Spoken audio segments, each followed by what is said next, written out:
So it looks like I am live on everything except Instagram. Let's see if Instagram can go live. I have to press the button here. Yep, there we go. And I am live, it looks like.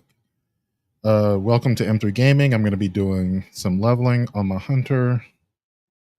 Let me get full screen here. Hopefully this doesn't screw with all of my other platforms. I think this is full screen. Yay! Okay, I'm full screen. So let me turn on the audio.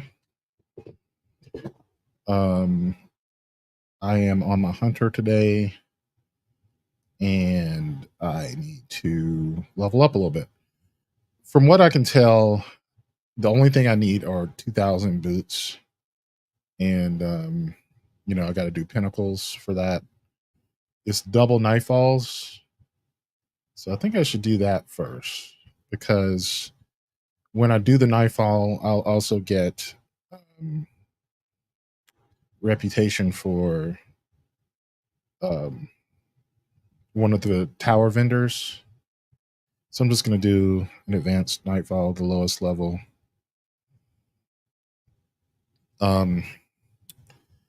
Yeah, so I do like the setup. This time I had to jerry rig my monitor into a different place setting so that I can be looking both at my gaming monitor and my laptop at the same time, because I have this monitor here for the TikTok stream. Oh no, microphone just went dead.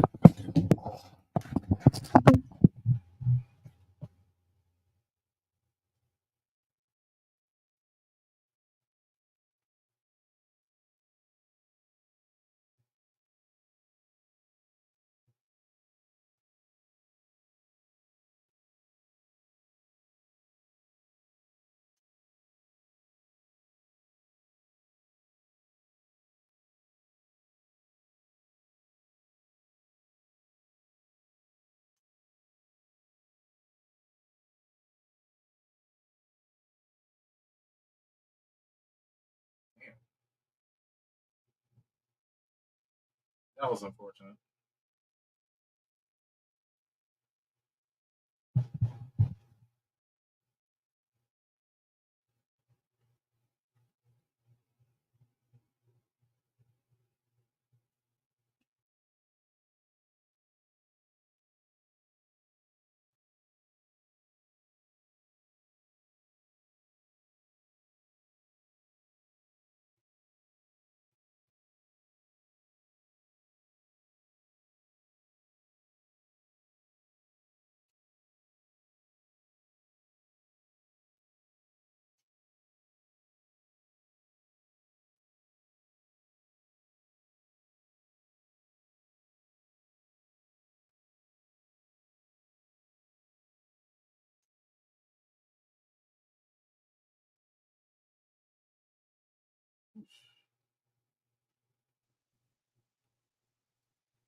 Oh God.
dips. From delicious turkey with all the fixings to mashed potatoes and yummy pies, we have everything you need to create your perfect Thanksgiving dinner. Whether it's cooking the traditional meal, completely store-bought, or a combination of both, your best holiday meal starts here. Learn more and start shopping today at linsgrocery.com.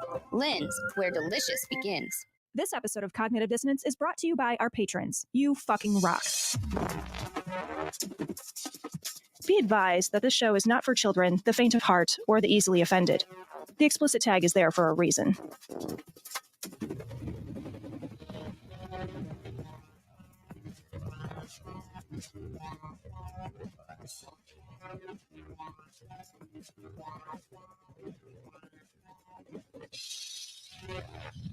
Recording live from Glory Hole Studios in Chicago and beyond.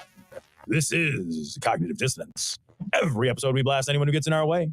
We bring critical thinking, skepticism, and irreverence to any topic that makes the news, makes it big, or makes us mad. It's skeptical, it's political, and there is no welcome mat. Today that you're hearing this is Thursday, August the 1st, but we're recording it Thursday, July the 25th. Who knows what will happen, Cecil, between now and then? It won't matter. Won't matter. Because we're doing a funny show tonight. Funny show. This is the goofy show. This is not. This is that. But I just want to say, if there's levity here that's unwarranted, we don't know. Don't blame us. Yeah, but the thing we're is, recording from the future. The thing is though, in the past couple weeks, there's no reason for levity at all. So, I mean, now it feels like there might be. So who knows? Well, let's have some fun, Cecil. This story comes from Fox, New York. Shattered salsa jar causes $20,000 in damages at Massachusetts pool. How many questions do you have right now? I tell you what, man, the amount of money. I know that glass is dangerous in a pool, yeah, right? Because you can't see it. Right, yeah. You can't see it. But don't they have like those fucking Roombas that can go around there and suck all that shit up or what? Cecil, I love you, but you're way ahead of yourself right now. Who's eating salsa in a public pool, man? I was thinking of one of those floaties with the bowl of chips, and then it's got a thing for salsa right on it. You are a baller motherfucker if you go to the goddamn municipal pool and you're like, bring me the goddamn Tostitos. Bring me a fucking jar of salsa. You're walking around with your fucking sun hat on, getting your fucking sunburn on with a fucking jar. I see this as gobbets of salsa falling into the water. I see this as more of like an indoor pool too. So you've got to go spend a minute in that shitty shower for a minute before you jump in. They won't let you jump in unless you shower first. You know how many public pools have been that have the sign and they think you must take a freezing cold, horrible shower. The one that I grew up at, if you didn't come out wet, they would send you back in. Really? Yes, they would. The lifeguards would be like, nope, get back in there. Your shorts aren't wet. I don't even understand why that is. Like, what is happening? Are you washing away your poops or something? Sarin or something? What is happening? You got to take a decon shower before you get in the chlorinated pool? It's like when you're a new fish in prison and they throw the delouser. And then you get beat with chains or whatever. And then you have to go through, and then you cry yourself to sleep, and then you get to go to swim afterwards. No, that is, I haven't thought about that in years, but I've walked past that and been like, no, because the first couple of times. It's so cold. It's so cold. It's like they set it to stun, dude. It's ridiculous. Oh, it's so cold. And it is like, I've taken so many cold showers in my life because not on purpose. It's not because I want to. You're not doing like the Wim Hof method shit, like when you're just like cold plunging yourself in your shower or whatever. Although all the athletes do that shit, I won't do that. That shit makes my heart stop. Let's pause it. Have you ever done a cold plunge? So I have done, the only time I've ever done what I would consider a cold plunge was when I did the Tough Mudder, and I was like, I will never put my head under that cold water ever again as long as I live. The gym that I went to, it's ice water. It's fucking crazy. Like I read a bunch of stuff, and it's all very suspect about whether or not it actually has any like real long-lasting benefits. Do it, right? But I think that a lot of top athletes also wear like K-tape. Yeah, so, a lot of like top athletes, like they fucking like knock twice on the fucking. You'll see the cupping, have like special socks and stuff. You'll see the cupping shit on their arms. Oh yeah, there's a lot of junk. They do all kinds of that stuff. So. There's a lot of junk science in the bro science. But like I was kind of curious about the cold plunge, and then I joined a gym maybe 2 years ago before I had the home gym in my new house. I joined a gym that had a cold plunge, and I was like, okay, it's here. It's in the locker room. So I do my workout and everything. But here's the shit part. Like you do your workout at a gym. And then by the time you're done with your workout, and then you walk and get your stuff and you walk out of the and you go to the locker room, you're starting to cool down already. So it's not like you're like finish your workout and you're fucking still smoking hot, like boiling sweat hot. You're starting to cool down. Your heart rate's good. And then I would get in that cold plunge. And I would just sit there. I'd be like, okay, you're supposed to sit here for like 3 minutes up to your neck in this cold plunge. I never got a fucking benefit whatsoever out of it except for shivering. Except for being really just cold. Being like, yeah, this sucks. It's hard to breathe. Yeah. When I was in Norway, we went to a spa and we were in a whirlpool, and then you could go into a room with snow and ice, and it was minus some degrees in there, and you could stand in there. And so I did that a couple of times. Yeah. But again, I'm just really hot, and now I'm really cold. world. And it's weird because my body doesn't know what to do. And then I just go jump back in the other thing. But another thing too, like one of the reasons why I had all those cold showers is because when I go to Penzic every year, they wouldn't, for years and years and years and years, people didn't have their own shower. Now there's a bunch of solar showers and people bring propane tanks and they have their own like little shower. They build a wooden shower. Almost every camp has their own like wooden shower. But back in the day when I was first going there, that was a novelty. Most people didn't bother to do that. They would just use the camp showers because they were numerous. But after a big battle, you'd come down and there'd be a line out the door and there's not a lick of hot water. So you'd go in there and you'd just be like, you'd have to psych yourself up. You'd be like, all right, I'm going to go. And then you jump out. It was the worst, dude. Fuck that. So bad. Fuck that. It's the worst. If that was the price of admission to swim in the municipal pool, oh my God, I would be like, yeah, I don't want to go swimming. I don't want anything that bad. As a kid though? Yeah, as a kid, it didn't matter. But I will say this, like when I saw this, the amount of work they had to do is they had to drain the entire pool. Yeah. Well, I mean, I don't know how you get salsa. I mean, I figure there is enough chlorine to beat salsa. I feel like if you put them in a fight, there's going to eventually be chlorine, unless there's a lot of salsa. It's got to be like a truckload of salsa. And something else just occurred to me. Imagine a salsa jar right now. Picture a salsa jar. And you're in the pool, presumably, with the salsa, and then you drop it. How does the glass break? I think what happened is it broke on the side and it fell in the pool. Like it slid. Like, you're walking with it. So you're walking around with your walking salsa. Yeah, you just walk in salsa. Yeah, okay. Now it makes sense. You got your walking salsa. You're patrolling the pool edge. There's a guy skipping tortilla chips across the pool. Someone on the other side just catching them. You got to use the scoop ones. They catch air better. Oh, this is great. This is from TechCrunch.com. CrowdStrike offers a $10 apology card to say sorry for the outage. Did you see how bad it fucked everything up? Like the world stopped. Yeah. Like the world What about your business? Did your business totally fine? Yeah, we had no problem. Yeah. So it's funny, I didn't even know what was happening. And then we were recording Dear Old Dads and Eli was talking about it on the show. And he's like, oh, I thought you guys would be screwed over. I'm like, no, we evidently don't use that. It's the one time we didn't get fucked. Yeah, I think some banks might have used it, but I think mostly what happened was like the airlines and things, they like sent that patch through and that fucked everything up. And so they like blue screen everything. Shit. And they canceled. There's actually a visualization of all the flights across America and how it very much reminded me of how 9/11, when 9/11 happened. And there's just like no flights? Then you start to see them like disappearing, slowly landing. Right. And then nothing comes back. And that's it. That's the end of the flying for today. I did see a funny like meme or whatever it was that was like Southwest flights were still able to go because like they use like ancient technology built by the Romans or some shit. Like it's like they use an abacus and an old guy in one room. They don't assign seats. Although I saw today that they're going to start. I saw the same thing. They're going to change their. I don't know how I feel about that as a person who has a lot of Southwest points and some affinity for that airline. I don't know how I feel about that. Do you normally muscle yourself into there, or do you get on like the premier boarding? I pay the extra like $15 to get the like early board or whatever, and then that guarantees you a spot in A or B. And then I just do it for me. And then like if like Haley and I are both flying, then I'll just put my bag there. And we've never had a problem. We've always been able to sit together and get I don't really care too much about the seat. I just want to make sure she and I are sitting together on the airplane. I don't care front, back. Yeah. I'm never going to get the good seat. Like I'm never going to get the front seat. Yeah. So front one I can get sometimes, but it's the one where the emergency exit. Oh yeah. That's when somebody comes in and just tags that one right away. Yeah, that one's like immediate. Yeah. So CrowdStrike's giving away $10 Oopsie Pants gift certificate. We talked about this and I don't remember what the story was, but we were talking about something like this a while back where we had said, just don't do anything. Like this is insulting, right? Yep. I forget what it was. Somebody gave a $5 gift card to something in the past and you and I were just like, just don't do anything. Yeah, if you're going to don't do anything. Yep. And then the worst part is that they send this money out. They say, yeah, hey, Uber Eats on us. You get a late night snack or a coffee on us. We're so sorry for grounding all air traffic. Okay, so my microphone just fell in the middle of something. So I was trying to get my monitor and my computer shifted in such a way that I can see myself on both screens. So, right. Yeah, this is the look of it.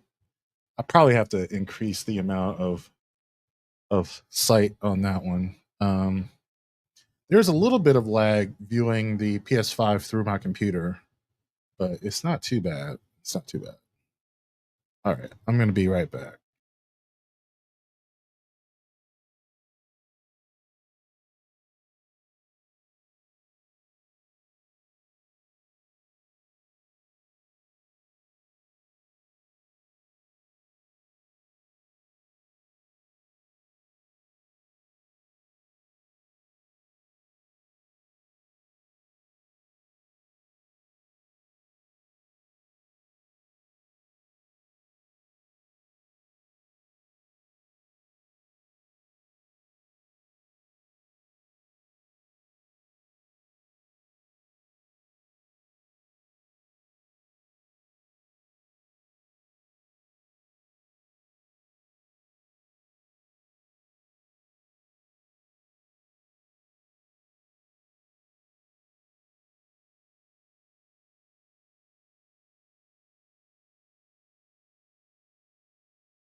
Yeah, I've got to get some sort of microphone stand. So, let's see. I'm gonna try moving this.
Okay. This is awful. This is so bad. Let me see if I can change my monitor. No, I don't think I can do that.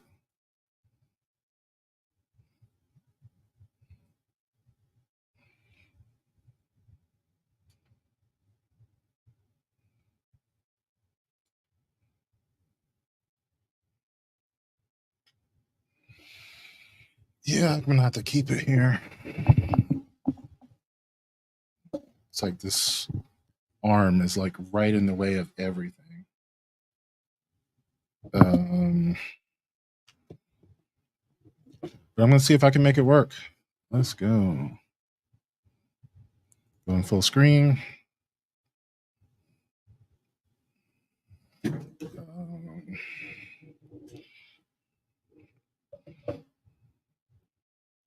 All right. This is highly uncomfortable, but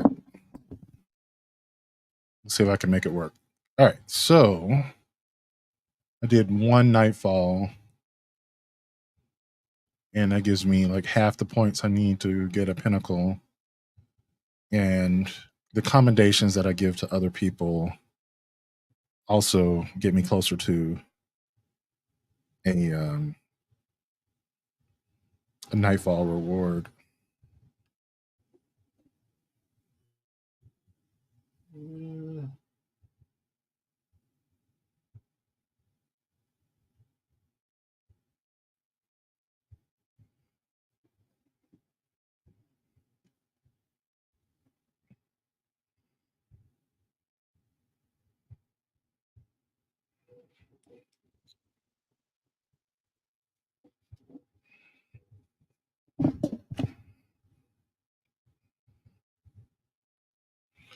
So I really don't play Hunter that much, as you can probably tell. I'm a Warlock main.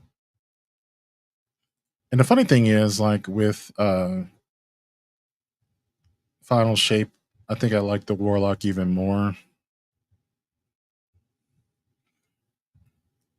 The Speaker's Insight build is crazy.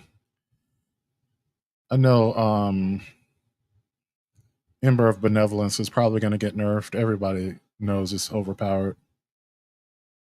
You can just throw grenades like crazy.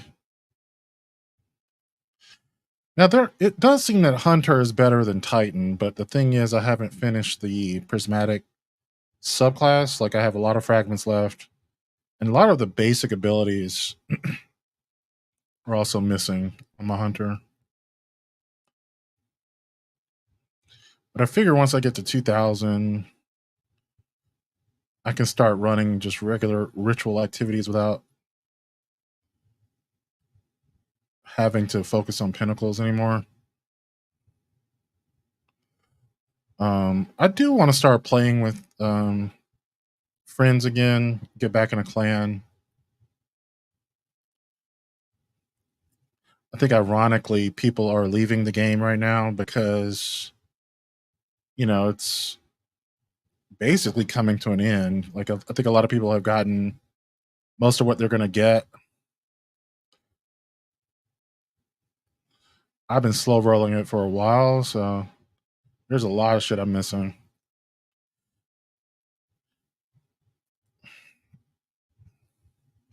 I mean, the last raid that I regularly played was Garden of Salvation. That was like back in Shadowkeep. I mean, like, it's been a while. Ooh. So I've got like Vow the Disciple, the raids that they repurposed from D1. I don't even know how many there are. 3? I hadn't played any of those. Is it Root of Darkness? I don't even know what the fuck the name of it is. The one that came out with Lightfall, and of course the latest raid. I don't even know the name of it. I haven't even considered it. Haven't seen a single frame of it other than like maybe the fight with the witness. I saw a little bit of that, but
I actually remember this being harder.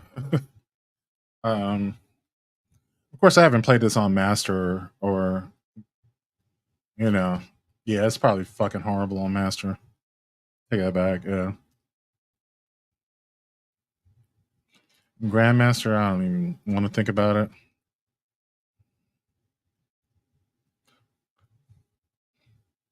I do remember playing the old version of this on Grandmaster and it being pretty bad. They did up the difficulty level. just to keep up with the ability spam that's going on right now.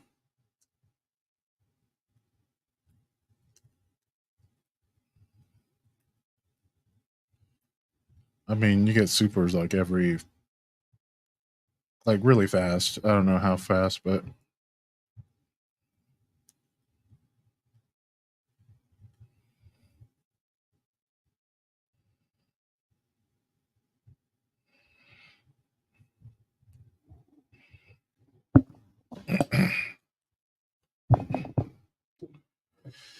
hey, all right. I don't even know where the charges are. I know there's this barrier right here in that Minotaur up there, or Hydra. But I think there are like 3 charges you have to put in that.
Okay, they got the charges, I think.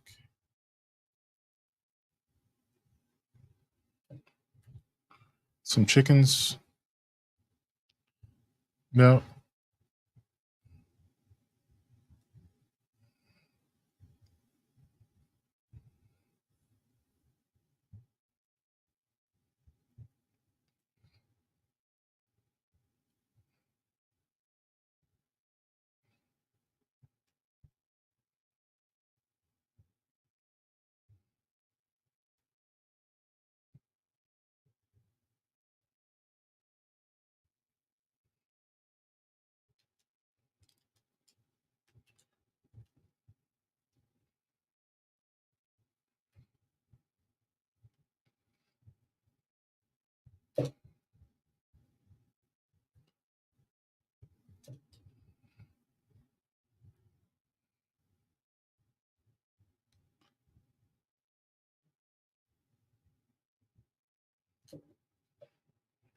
Oh. Yep. I was so dead.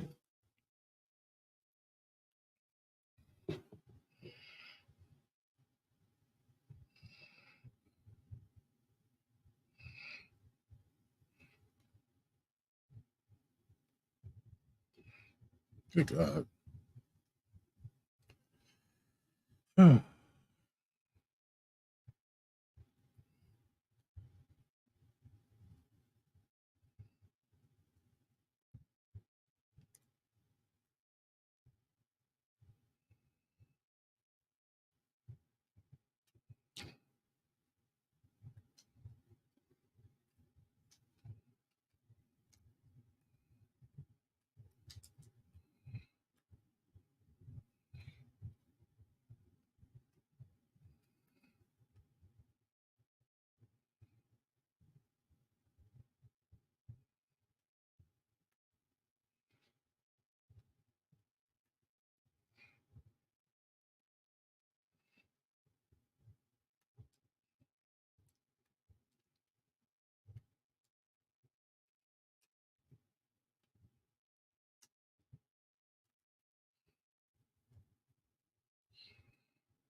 Come on, give me some boots.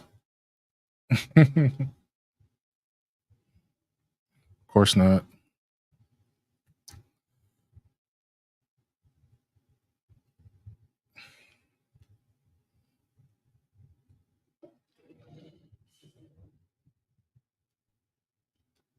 Yeah, got a kinetic.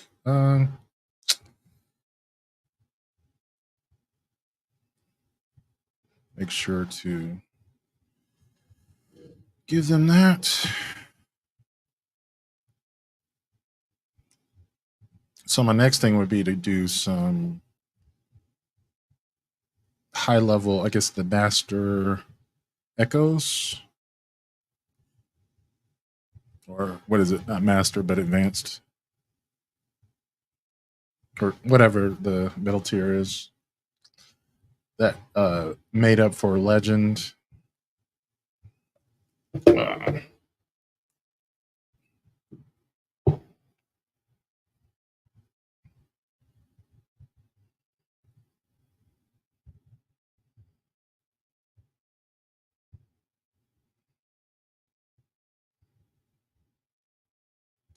Okay, let me see. I'm gonna make up for some politics, I guess.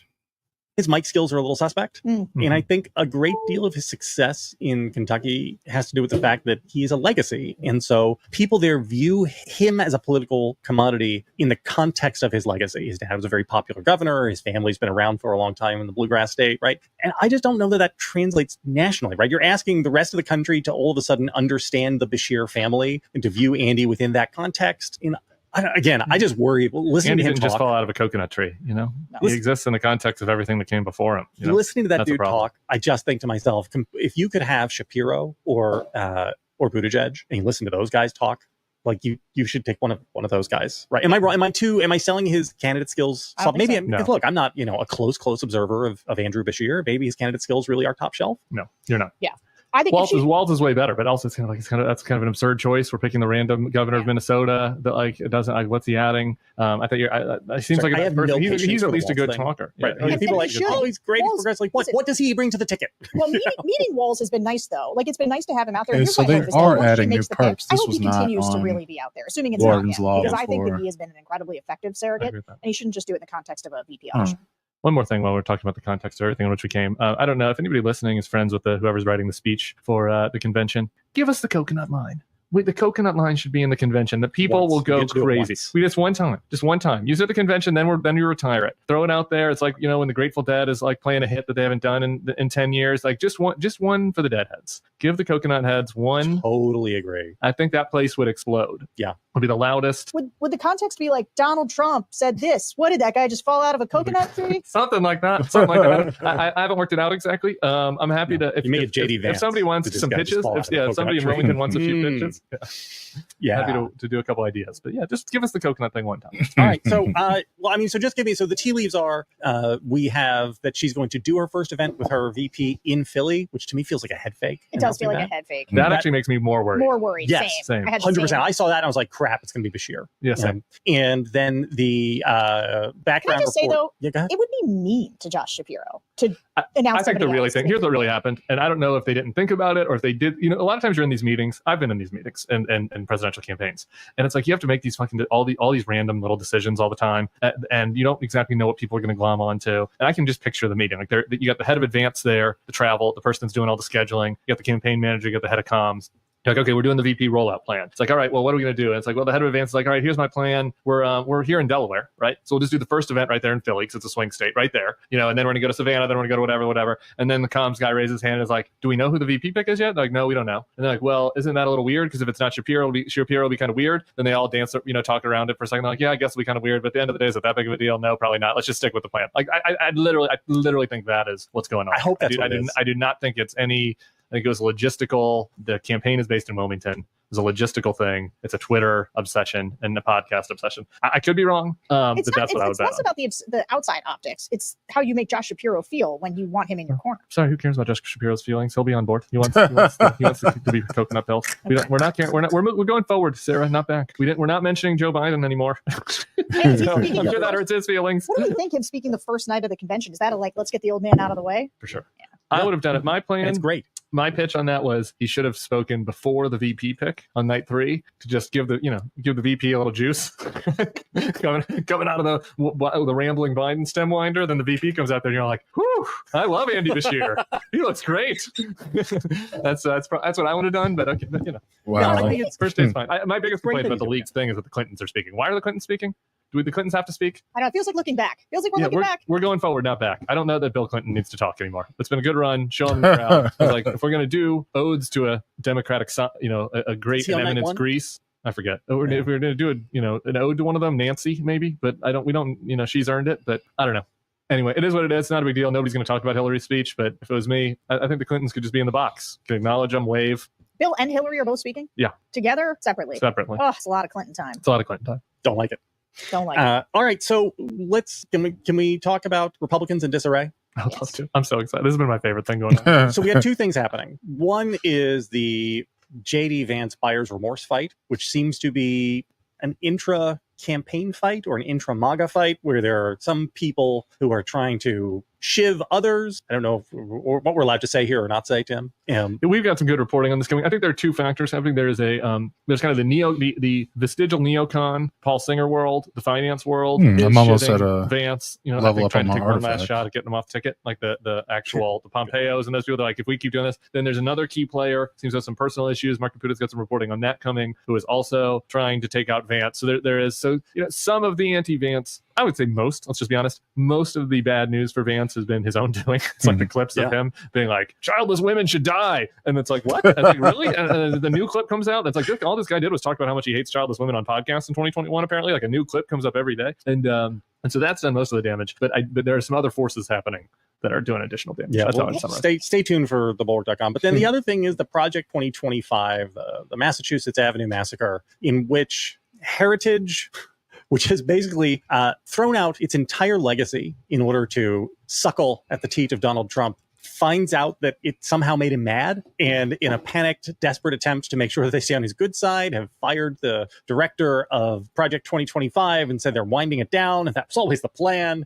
And then you have Chris LaCivita and Susie Wiles celebrating this, and then some of the ultra-MAGA Molly Hemingway, Mike Cernovich's saying that this is Donald Trump either being manipulated by LaCivita and Wiles, because I guess he's so weak that he can be manipulated by people, or because he just is too feeble and old to know what's going on. Expert level. It's a crazy thing. Tim, would you like to go first? Advanced expert master. I haven't. So for people who don't know, Still Mike getting used to the he new wrote a book names. called The Guerrilla Mindset back in the early 2010s, which was very popular among the kind of fuckboy crowd. What was that thing? What was it called, JBL? The Tucker PUA Max would movement. do? Yeah, PUA. PUA. Pickup artist. He was big in the pickup artist movement. This is, I'm sorry, brief aside, important detail about Mike Cernovich is that he was a kept man whose wife was a very successful Silicon Valley lawyer. And when she divorced him, she had to pay him like for spousal upkeep because he didn't have a real job. And so he was this divorced guy getting by on his ex-wife's high-powered corporate attorney income. Yeah, Make that what you will. While writing a book about his guerrilla mindset to get the babes. The guerrilla mindset. It's like Jack Man, Murphy being a they cop are who likes savaging all of these things are JD projection Vance. for these This is fuckers. so bad. So the guerrilla mindset guy, I'm doing my best to explain this, so you don't need to know anything about these people to enjoy the story as much as I do. The guerrilla mindset guy was early MAGA. He sniffed Trump, right? He's not an ideologue, right? Like he picked up the pheromones of MAGA, and he was on Trump early. He becomes a huge social media phenomenon on the MAGA right and the alt right in the early days, and was vaguely influential during the first Trump term, and then kind of started to dissipate and got more back into self-help world.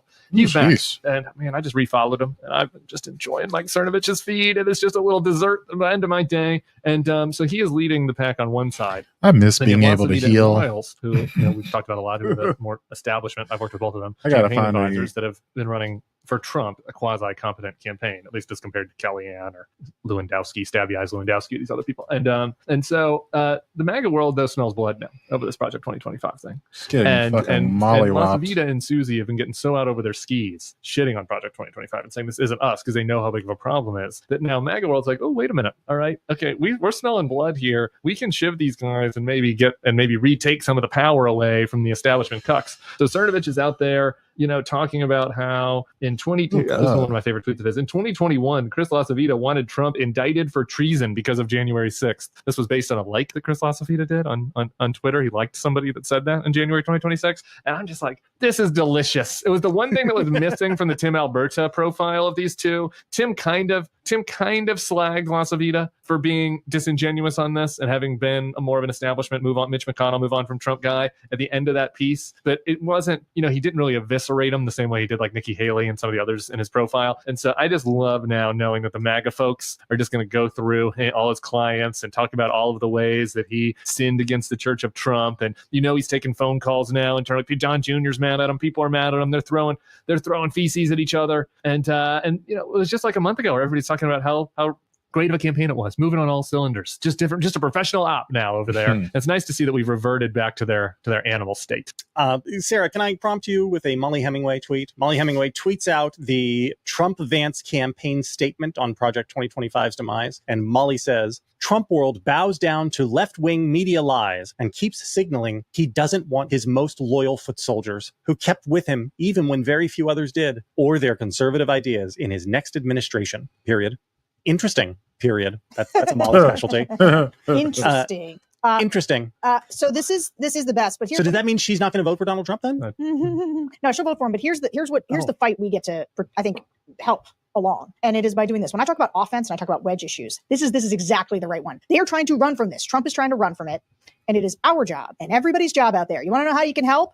Go look. J.D. Vance, he wrote the foreword to the book authored by the Heritage Guy about Project 2025. Everybody associated with it, not everybody, but like lots and lots of them in the Trump administration. Okay.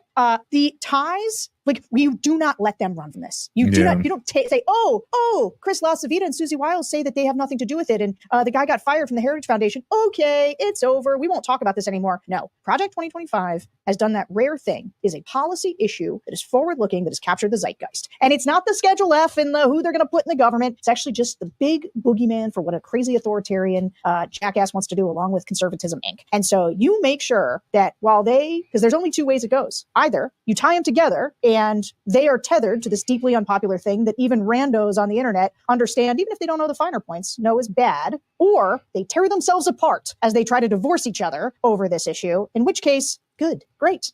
So all offense on Project 2025. Sorry, Chris and Susie, you thought that this was going to be just clean? You thought that the problem was that Kellyanne and Steve Bannon and Manafort and Lewandowski just weren't as professional as you, and as long as you brought in the pros, everything would just go according to plan. Nah, dog. That's not how it works. You get in the viper pit. The vipers are eventually going to come for you. It is extremely delicious, extremely enjoyable. It was inevitable. It was going to happen. It went on a little longer. Things were smooth sailings for a little longer than I would have guessed, but you knew it would end here. You knew we'd get here eventually. And it's really gratifying to get here. I disagree. I don't think it was inevitable that we got here. I think we only get here because Biden steps aside. That's right. And the dynamic of the 100%. entire campaign changes, because these things are these are the sorts of internal fights that happen when a campaign is panicking. And as the polling starts shifting and Trump sees the video of the rallies, and my God, when he sees the TV ratings for the Democratic National Convention night 4 versus his night 4 TV ratings, he's going to lose his fucking mind. He will, just get the sponges ready to clean up the spaghetti off the wall when he sees the TV numbers on this, because that's the stuff he cares about. And all of these fights are going to become more pronounced over the next 3 weeks, because Harris is going to keep doing well, and Trump has no way to stop that over the next 3 weeks. Maybe post-convention, he can launch some serious offensive against her that starts to blunt her numbers a little bit, but she's got 3 weeks to run here. And I just assume that things are going to get worse internally, because he is not going to be happy sitting there watching all of this. Yeah. And you know what? This is where, Tim, you were talking about this earlier, where it was like, if you told us that we would be here, 2 weeks later after her announcing, you're right, we would not have anticipated that it was going this well. There's no way to try to retrofit what we were saying into like where we are right now. However, I'll find what I wrote. Wait, no, just hold on. I'm going to give you the credit. I'm going to give us the credit, all of us. Trust me. We're not going to get out of this podcast without a few more victory laps on this particular point. We talked about all the upside. We talked about the energy opportunities. We talked about the fact that if one of the things I remember thinking a lot about, and I know we talked about, was as a communications person, you can't just bludgeon the press into doing something, right? As much as Republicans think Dems are in the tank, the media are in the tank for the Dems, that's just like not how it works. You have to create an environment that works. Like as long as Joe Biden was the nominee, Joe Biden was going to be the focus of the coverage, because it was like watching a train wreck in slow motion. And so, now we're in a much, much better position, which is where we said we'd be. This good? I don't know that we knew that. Yeah. I wrote Maybe we also didn't should know. be filling arenas. I wrote that. You said she'd be filling arenas? Yes. You did right. Really? Yes. Yeah. The I should read paragraph. that I wrote that on July 3. The JBL newsletter on July 3 is annoyingly good. Like, it's annoyingly right. You should be up there. Was that the same newsletter where you said she should be the president, or was that a different one? I said we were going to have a conversation where people thought. I ultimately believe she shouldn't be the president. I thought the downsides outweighed the upsides. Yeah. But yeah. The other thing that I think we, as far as things going better than expected, just one more thought circling back to JD, is we also knew that he would be a bad pick, but he's been so much worse than expected. And there's this funny thing happening online, particularly Ben Shapiro. Ben Shapiro right now is so annoyed that Kamala is getting all this positive press, and he just won't stop. Like in any social media on, I'm getting fed Ben Shapiro things where he's like, she hasn't even taken questions. Like, the media is just being so nice to her. She hasn't done anything. It's like, well, okay, yeah, that's true. She has some more hurdles ahead. But JD Vance also, it's not like JD Vance has been put in a lot of tough interview situations. Like, JD Vance, he did the one with Daddy. He did the one where he sat next to Trump, and Trump sort of like low level insulted him by making it clear that he hadn't read his book and had no idea what it was about. Yeah, he did those. Yeah, he did that. And then I watched him last night. I watched back to back Kamala in Atlanta and then JD in Nevada. And like, he's so bad. He's so much worse than her. And that is all part of this. Like, people said that she was bad, and I didn't really think so. I thought she's been better than I expected. I always thought she was like kind of okay, like pretty good. I went to her. She's improved a lot. I went to her announcement speech in Oakland in 2019, and that speech last night was just a category difference in quality of the writing of the speech, presentation, all of it. But JD is terrible. Like, JD was so awkward. He does this thing where he's like, hey, they talk way too much about immigration. I know we hashed it out last week, but it's like, it's creepy, the mass deportation now, that stuff. Then he's talking about gas prices, and he goes, when you fill up your pump, and he says these guts are wrong. He's like, wait, I mean, when you fill up, when you go to the gas station, when you fill up your tank at the gas station, and you get the bill, send that to Kamala Harris. And the crowd is because it's like how the server brings your bill after you. Oh my god, that is so bad. Well, I know we're supposed to clap at this. He just doesn't have it. He doesn't have it. He has negative. Whatever it is, he's negative it. Yeah. And his numbers are dropping like a stone. Like he was already underwater. And my hot take was at last week's pod. I was like, my hot take is that Ron DeSantis will crush him in a primary next in 2028. That's like conventional wisdom now. Like, Ron DeSantis is way better than him. I said this to AB in our Monday thing, and I'm sure you guys didn't watch it, so I'll say it to you. The thing about JD Vance is that we're putting out a lot of content these days, JBL. We watch all each other's content. What are we going to do? Well, I mean, I watch all of yours. Well, I want your take fresh. Even the stuff you read for The Atlantic. Oh. Okay. So JD Vance has spent his entire life learning how to be charming to a very, very, very specific set of person, which is the most powerful person in the room next to him, so that he can go to that person and mirror back what they think to them in such a way that they are flattered by and then want to give him things. That is how he has spent his entire life. He has never looked to master his own class. He has never looked, God forbid, to look down the food chain at other people to learn how to make them like him. He's been laser focused on who's the daddy figure here who can give me something. Or mommy. Don't forget Tiger Mom. Or Amy Twat, right? And I am sorry, but people like that, we have all known them since we were in first grade, and everybody hates that person.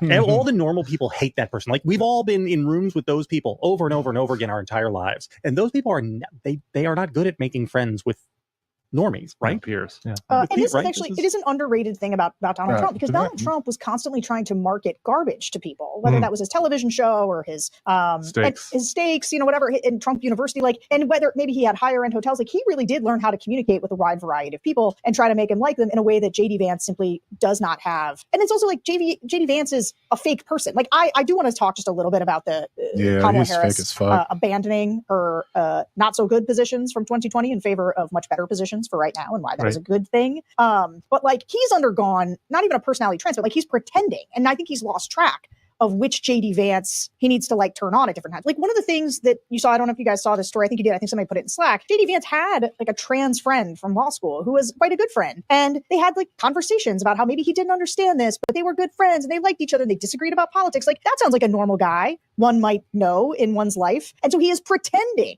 he put on the MAGA skin, right? And tried to wear it like it was real. And then this happens with people who undergo this, right? You get the zeal of a convert and you start getting the attaboys from certain people. And then you lose track of the other person, which is why he finds himself when he has to say things look, when he was obviously my wife isn't white. I understood in the context of that sentence what he was trying to say, but it is a person like that has lost the plot on who he is. And the life and the person he was before is now up against the new life life that he has Oh, chosen, man. like that leads you to have those insane words come out of your mouth. JD Vance text messages with the trans friend. I just, they're really something. The emails. I hate the police taking down Confederate stuff. Open to targeted reparations.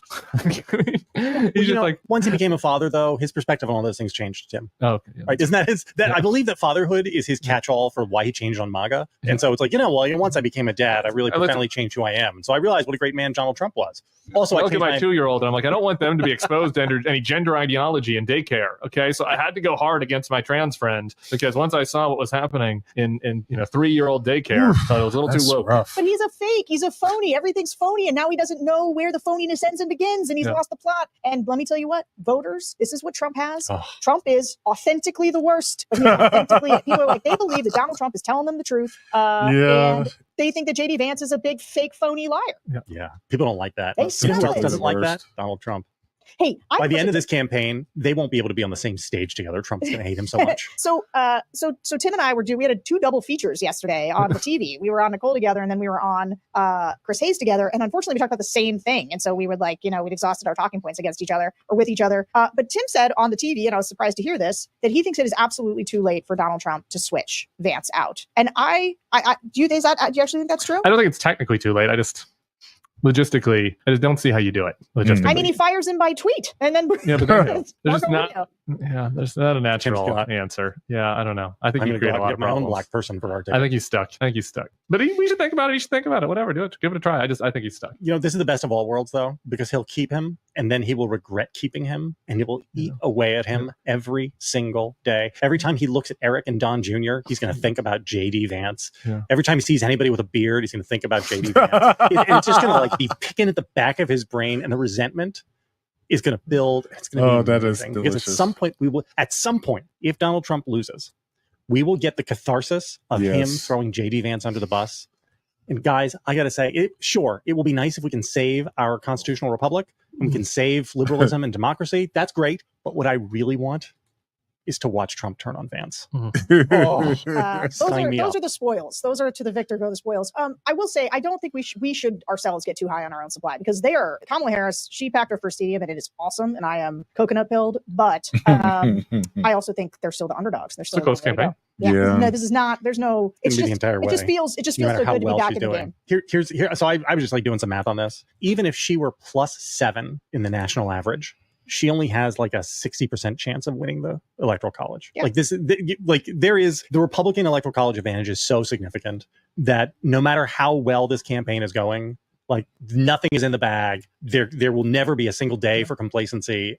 Everything will be uncertain till the final minute. And her coalition probably makes the Republican electoral college advantage a little better, a little more significant than Biden's coalition was. Yeah. And so a worthwhile trade. Probably only a point or a half a point or whatever. So totally a worthwhile trade. But yeah, that even kind of exacerbates that a little bit. Well, especially this is why the Shapiro thing matters so much, right? If you pick up Pennsylvania, but then her coalition allows you to actually do much better in a place like Georgia, you're on your way in a different kind of way. Yeah, that's right. And she's doing better with Hispanics too. I think Arizona. We didn't even talk about this, but can we just spend half a minute on Arizona? Sure. Because our boy, short show. Yeah, it's been short. Our boy Stephen Richer, who is one of the last good people standing in the official Republican Party. He was the Maricopa County supervisor. Maricopa County recorder, sorry. So the person who oversees the elections in Arizona, he became, famous for half a second, and you saw his red, unkempt hair on the TV as he said that there was no election fraud there in Arizona. And he has subsequently, this election, been putting on a masterclass for campaign deniers or election deniers about how how elections work, how the system works. He also has been in a lot of active litigation with Carrie Lake, who constantly goes after him, and he's just been a hero among Republicans. And last night, he lost his primary to an election denier who is now going to be the Republican candidate to oversee elections. He'll probably lose. Hopefully, I think probably loses. But it's still just a blow to see that you just cannot win a Republican primary if you are somebody who certified election results and doesn't buy into the lie that the election was stolen. I say in slightly better news, goodest, Carrie Lake won her primary last night, the Republican primary. Not by as much as one might think. There was kind of a random guy who random. Mark Lamb, who's the Pima County sheriff. He's pretty well known in Arizona. I mean, she was always going to win, but it wasn't like just a gadfly. He was also a Trumpy election denier. Yeah, he's not good either, but he's less bad than her in the sense that he's not her. Yeah, in some ways, he's maybe more bad than her because he's bad on the merits, but he might have had a better chance of beating Ruben Gallego, Mark Lamb. But she lost. She underperformed a little bit. It shows her weakness. Yeah, he still got in the high 30s or something in that race. Yeah. Oh boy, guys, it's been a good show, long show. If you are in the Dallas, Texas area, we're coming to you. Or if you're not. September 5. If you're not, in the broader this might be your Texas. last moment to see us all happy. Who knows? There'll be another debate later in September, and things could change in our society, and we're riding high. Come hang. This is it. This will be probably the most. I mean, they've all been really fun. This will probably be the most Mardi Gras-like of the environments. Go to bulwark.com/events to get tickets. There's still some left. This will get sold out. Hi guys. A week from now, we're going to sit here and do this. Well, I won't be here, but you're going to sit here and do this, and you're going to be talking about how you can get yourself behind this Andy Bashir train. You know, when you think about it, actually, it makes a lot of sense. There's going to be all sorts of Andy Bashir cope, and I will probably do that too. I can get behind Andy, but it's not going to be that hard to cope on it. I think I'll be disappointed that they made their first suboptimal move. Yeah. Pick LeBron. LeBron is right there in the number one spot. Right, just take him. Right. This is the history of all of sports. Is that when there's a consensus one pick, you take the consensus one pick. All right, guys. I will see you after next week. You'll be back here with, I don't know who's sitting in for me next week, but have a good time. It's gonna be good. Bye. In the United States. I know we stopped America. I realize that's trillions of dollars that we wasted today, but we just wanted you to get a coffee. And then people went to go redeem them, and because there was so much traffic to redeem them, Uber Eats froze their account. So people were going and saying, this is fraudulent. It doesn't even work. Well, plus, wasn't it something like 60 million computers were affected or something? Yeah. I don't think everybody got a $10. I think they probably sent it to certain people, but not everybody. Right. Because I was thinking about that too. It's I don't think you spent $600 million at Uber Eats or whatever you have to do. Yeah, but if you have two people or three people on that are subscribed to your CloudStrike from that one particular work that are the people who handle that security protocol for your work or whatever. There was a woman who managed a company before I got there that had the job I have now, and she was notoriously cheap. And I heard stories about this exact thing where she would make the staff work they'd be like, oh, I need you to come in, work late, come in over the week. I need you to work Saturday and Sunday. We got to get this thing done. We're in the middle of this refi crunch. Going to need everybody to put in 70 hours, 80 hours this week. And her thank you would be seriously a $5 Starbucks card. I got you all a $5. And she felt so magnanimous handing these things out. And it's exactly your point. Eat it. Just don't say anything. Don't do it. Just say thank you and mean it. Don't do it. That's a lot better than a fucking, here's an insult. Because it's a nothing. Yeah. It's essentially a nothing. I'm going to say thank you and put my balls on your head. Even if it was a $20 gift card, it's still, it's not even what they're making per hour. Yeah. So why would you do that? It's nothing. It's nothing. It's literally nothing. Yeah. So this story comes from Cairo 7. Yikes. Human finger. I got to read this whole article. Yeah, it's pretty short. Human finger found in Tacoma driveway ID'd, returned to owner. See, hold on. Who's knocking on your be like, do you have 9 fingers? No. Is your name Count Rugen? You killed my father. It's just it's like the fucking Count from Sesame Street, but he's only 11. 8.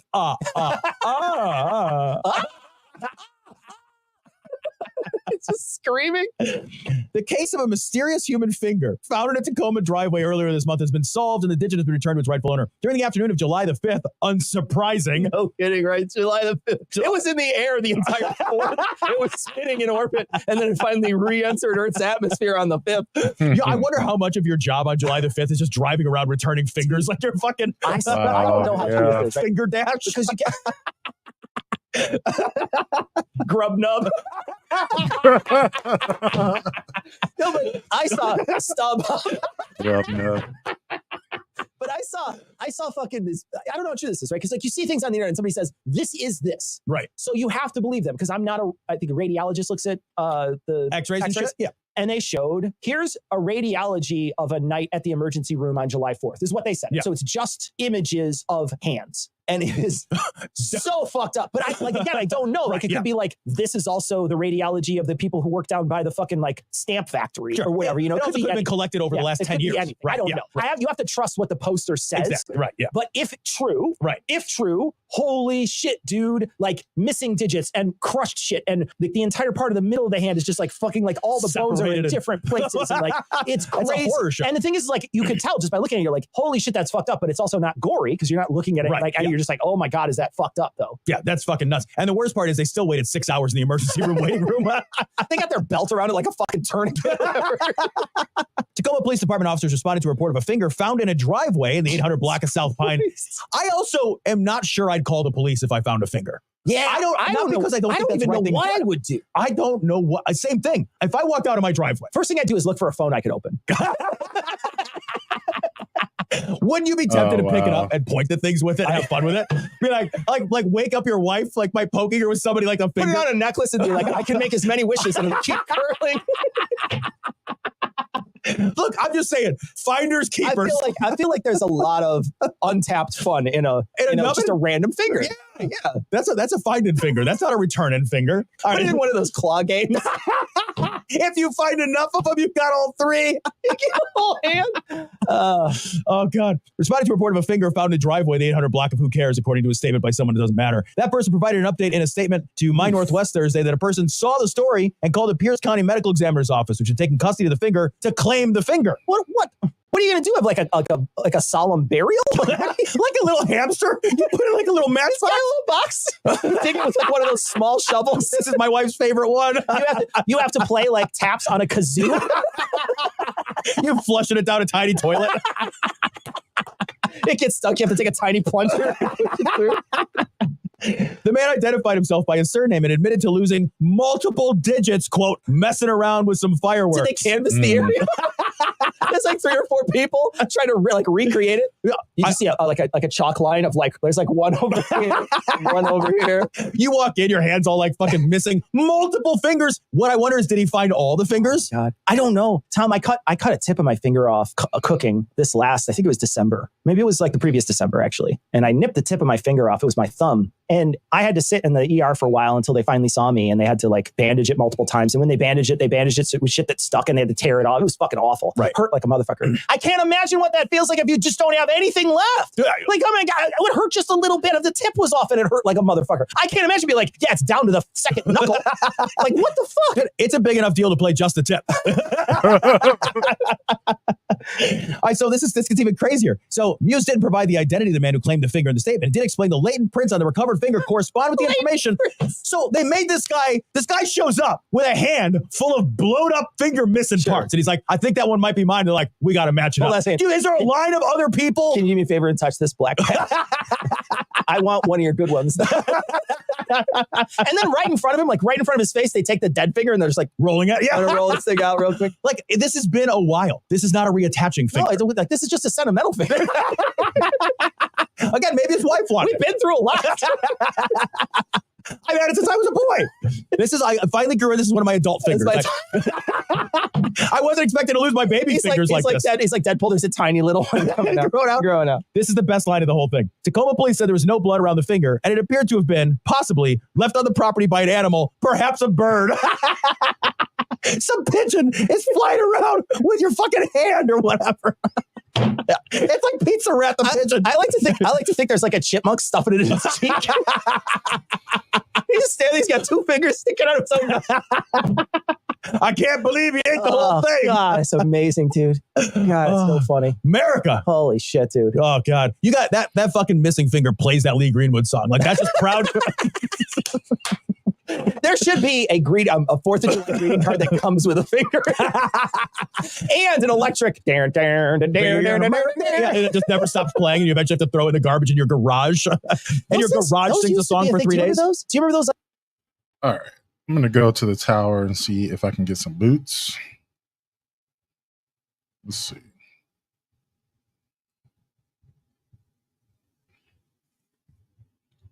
Mm-hmm.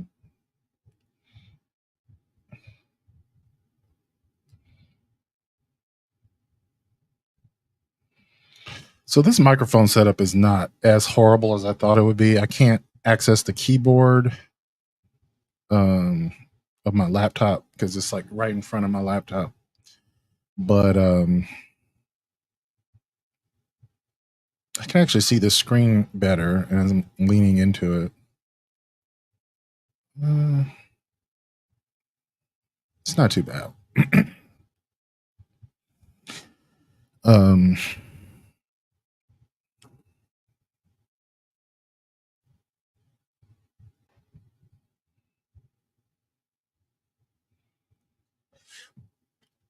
Let's make sure I have some spaces in my engram slots. I really don't know why I've been holding on to all these exotic engrams. I don't really need them.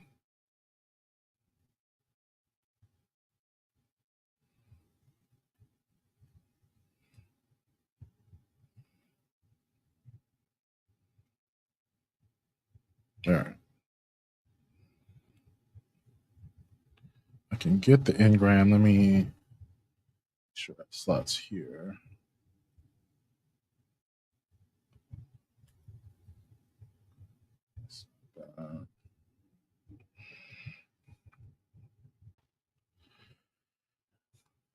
Crossing my fingers for some boots. Yeah, I got to make sure I got slots for them.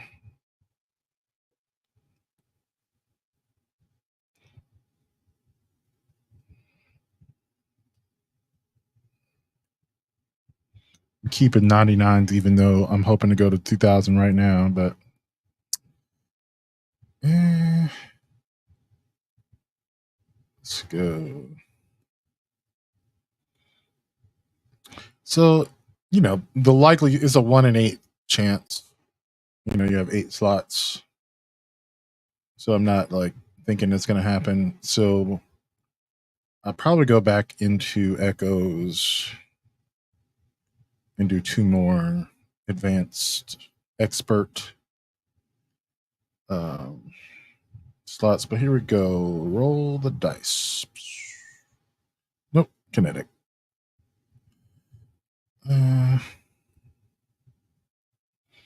Strand specifically, I guess, you know, kinetic slot though. That's a good question. What do you call that slot if it's not kinetic / darkness slot? I guess. I don't know.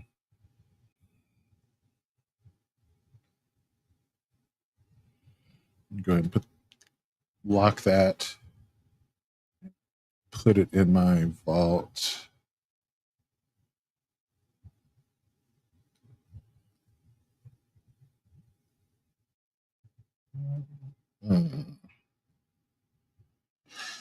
Okay. Stretch a little bit.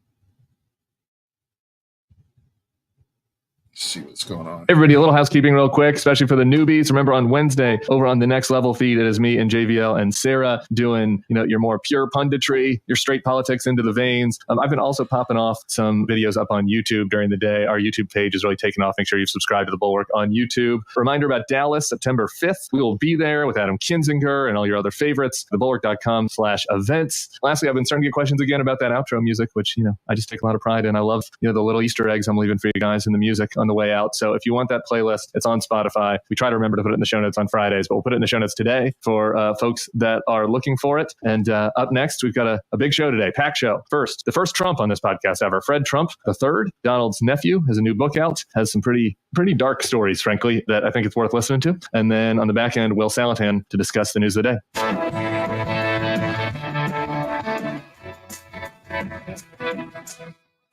Hello and welcome to the Bulwark Podcast. Another day and more good news for the forces of freedom and democracy. Ismail Haniyeh, political leader of Hamas, was killed by Israel in Tehran yesterday, days after the military leader of Hezbollah was taken out in Lebanon. And here at home, Kamala Harris was greeted by crazed fans at a rally in Georgia as her campaign momentum continues unabated. More on that with Will Salatan in segment 2. But first, my guest today is Fred Trump, the son of the late Fred Trump Jr. and nephew of the disgraced former president. His brand new memoir, All in the Family, The Trumps and How We Got This Way, was released on Tuesday. Hey, Fred, I believe you're the first Trump to grace the Never Trump Bulwark podcast. So welcome to the Lion's Den. How are you doing? Thanks. I don't feel like it's the Lion's Den. I feel welcome. Okay, good. Well, I have to start, though, by asking, I mean, my burning question about all this has just got to be, why now? You've written this book. I think you're aware that your uncle ran for president twice already. So there were plenty of opportunities to speak out about his behavior and about your family. Just wondering why you decided to do it in this moment. There are a few reasons. Number one, we actually didn't just start now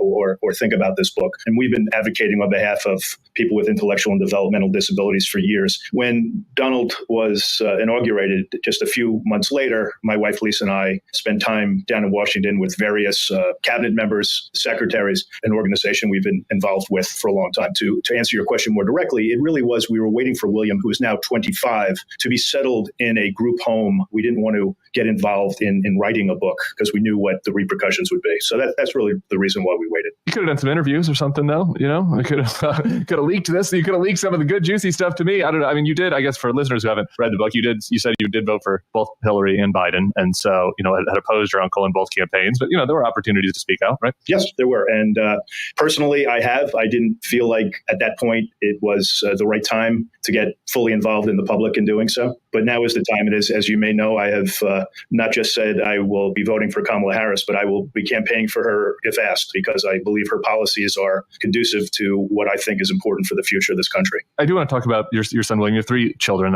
William is the youngest, as you mentioned, was dealing with medical issues and disabilities. I want to kind of talk about him and the relationship with Donald and all the drama surrounding that. But if you don't mind, I want to go back to childhood first. Can we start at childhood? My childhood? Yeah, well, yeah, sure. Or maybe your father and uncle's childhood as well. Let's even go further than your childhood back. Your father, for people who don't know, Fred Trump Jr., died after a bout with alcoholism when you were young. You were in your teens. And I don't know. I feel like this one of the skeleton keys to the former president, your uncle, both in kind of why he's so dangerous, but also, maybe why he's not as dangerous as some people imagine in certain ways, is just kind of the lack of love from your grandfather in the family, the daddy issues, maybe the lack of empathy in the home. And I just kind of wonder, that's just me armchair psychologizing from New Orleans. So you lived it all in Queens. I'm wondering what you think about all that. I guess you'd call me an armchair psychologist too. Sure. Childhood was interesting. Yes, we lived in a family that was dominated at the time by my grandfather, not a very loving environment. To give you an insight as best I can tell, and again, I'm one of the only people that was there during Donald's formative years and kept a relationship,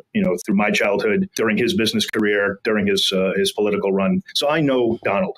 Back in those days, my father was expected to become the heir apparent. My dad didn't want anything to do with that. He didn't. He had a passion for flying, and he wanted to be an airline pilot. And he did. And during that time, he was basically belittled by my grandfather and by Donald. And the interesting part about that is my dad, Donald's older brother, gave Donald a pathway to be the heir apparent. Dad didn't want anything to do with it. Knowing that, Donald still beat him down. And that's tragic. So the cruelty does exist in the family, and you're seeing that through Donald's political career. My other side of that coin always is like, Donald, while he's not very empathetic, that would be the understatement of the year. I'm reading some of your stories about how he would storm off if your dad threw mashed potatoes at him, things like this. He also deeply wants to be loved, right? He wants the attention. He wants the adulation. And I do think in some ways maybe he doesn't want to be hated, right? And I think that's an important thing to understanding him, even though, maybe his actions don't always lead to that. As you were speaking, I was going to use the word adulation. Yeah. And I was speaking to someone today, and what's happening now with Kamala Harris in the spotlight, it drives him crazy. Yes. Absolutely drives him crazy. I mean, he didn't coin the phrase, but any press is good press. Yeah. And he's lived that for as long as I've known him, and that's a long time. Yeah, it's interesting. So you said that when during the formative years, your dad was older. So you guys are only 18 years apart or something like that, 17, 16 years apart. One of the interesting little anecdotes I got from the book, maybe people have talked about this. Unfortunately, I know way more about your uncle than I wish I did. I wish I could kind of take a lot of that. Yeah, wish I could use that part of my brain to learn a language or do something useful. But unfortunately, I know a lot about him. One thing that surprised me about your book was you were talking about during your childhood when you go back to your grandfather's house and Donald and his late brother Robert were still living there. And I was doing the math, and I'm he was in his mid-20s. He was living at home still, after college. Well, for a short while, but then he did move into the city after a while. But remember, back in those days, he was working in my grandfather's company in Brooklyn. So right. To live in Queens made it considerably more easy. And many times, I witnessed they would drive together. So into work in Brooklyn. Yeah. Yeah. I understand how that maybe makes sense and makes convenience, but it speaks to the nepotism element of it, even a little more significantly. When it was after college, he goes into the family business. He lives at home. He's commuting with his father into the office. I didn't think a lot about Donald in his 20s, I guess, but it was something that stood out. And so, your dad then talk about kind of the initial sort of falling out. You get older, you go off to school, your dad is struggling with alcoholism and what was kind of happening in the family. Unfortunately, Dad's last number of years, and he was sick much of his adult life, 30s on. But in the last 5 years of his life, he was in and out of hospital a lot. And he died pretty much alone. You've read the book, the scene when he basically is taken to Queens Hospital alone in an ambulance. That unfortunately sums up the story of his end and how my family treated him, even in his near demise and his demise. Very sad. And it's not long after that kind of the seeds of the big conflict between you and your sister Mary, with the family happens when, I guess, Donald's having financial trouble. I like that you call him Donald. Donald's having financial trouble in the 80s. And that is when, he comes up with this idea to restructure your grandfather's will to cut you guys out. Talk about that a little bit. Yeah, it's a tough story. And as you know, Donald was my trustee during those times. After my father passed away, Donald was my trustee, which I take to mean he is there to protect me. Right. And when William was born, a day after or so, he started having seizures, hundreds of seizures a day. All the while, this plan had been hatched and was ready to be implemented. And sure enough, a couple of weeks after William got home, we got the notice that we were out. And I wasn't going to let that happen. And certainly Mary wasn't. If there's one thing Mary is she is tenacious and she's going to fight. And she fought as hard as I did, if not more. We were very vulnerable, Lisa and I, at that point, as you can imagine. So you have a late father, you have a young family, your youngest child is in the hospital having seizures, having health problems, and you get a letter from Donald's lawyer that says you're out. Right. You're out of will. And then It is not long after that there's, some back and forth on this. And as a power play, they take away the health insurance. That's correct. Yeah. I mean, that's insane. Like, did you ever call during that period? I mean, he's your trustee, he's your uncle. Your child is in the hospital with a scary illness. Yeah, we didn't know if William was going to live or die. And that's just a cold, hard, horrible fact. Yeah. He was in the neonatal intensive care unit at Sinai for 3 weeks. Now, all my aunts and uncles live within a half a mile radius of Mount Sinai. None of them came to visit. In fact, one night I remember my grandmother, and we tried to keep this hidden from her, but once we realized the extent, we had to let her know. And she said a couple of weeks in, I have a relative from Scotland, and why don't you go out to dinner with them and just try to relax and have a nice night? So Lisa and I go into a restaurant to meet these folks. And who's sitting there? Donald and Melania. And we're probably 15 feet away from them walking to our table. And he shouts out, "Hey, I hear your kid is sick." And that was it. None of my aunts or uncles had ever met William, ever. How long after that he was born was that? That was probably about 2 weeks or so, because we were at Sinai for 3 weeks, so somewhere between 2 to 3 weeks. Sure. And then the months after, like when was, so now you're kind of embroiled in this legal battle where you guys are challenging the will that he cut you out of because he was going bankrupt. Yes. And they cut off the health insurance for your youngest child. And then he met the child when? Like a year later, 2 years later, 5? Never? About a year later, yeah. After we settled, and I have to say this, we settled for the guy who says he never settles. Well, maybe then I'm the champ here, and Mary. And I have to give credit to Mary. She realized our situation and she wanted to go further. So I do appreciate that. You didn't get a cookie bouquet. You didn't get, and he has assistants. At this point, he's on his third wife. So he's got assistants. He's got money. You didn't get, you didn't send something over to the hospital. Absolutely nothing. We just got a lot of legal notices, Tim. That's pretty shitty, to be an understatement. And in the book, it seems like you don't really even reconnect with him until around a golf then? Yeah, about a year after we settled, Donald had invited me to become a member at the club in Westchester. And I said, the only way I'll do that is if we play a round of golf together, which he accepted. We played a round of golf. It was nice. I always had a good relationship with Donald. I do want to say that. Sure. And at the end of the match, we got together, just the two of us. And he said, "We're done, right?" And I knew exactly what he meant. It wasn't, "We're done, no more relationship." It was, "We're done with the animosity, right?" And I said, "Yes." And he actually hugged me, which he would hug me when I was 4 or 5 years old. But it was genuine. It was. He probably could have used a few more hugs. It seems like might have saved us some problems down the line. You're going back to the armchair psychologist, I say. Yeah. So, okay. So he hugs you, and then he comes to visit William, or you have, I guess the family does do a, kind of a medical fund at some point once all that is resolved. Right. You write about an exchange where you talk about how it was a gene issue. The disability was genetic. And how does Donald react to that? He said almost immediately, my wife, we had gone up to see Donald in his office, and my wife, Lisa, mentioned that he had a KCNQ2 genetic mutation. He goes, not from our genes, not the Trump genes. Tim, if you don't mind, let me just go back real quick about that fund. Please. That fund is to help with William's medical expenses. All therapeutic, which insurance doesn't cover, necessary for him to have the healthiest life possible.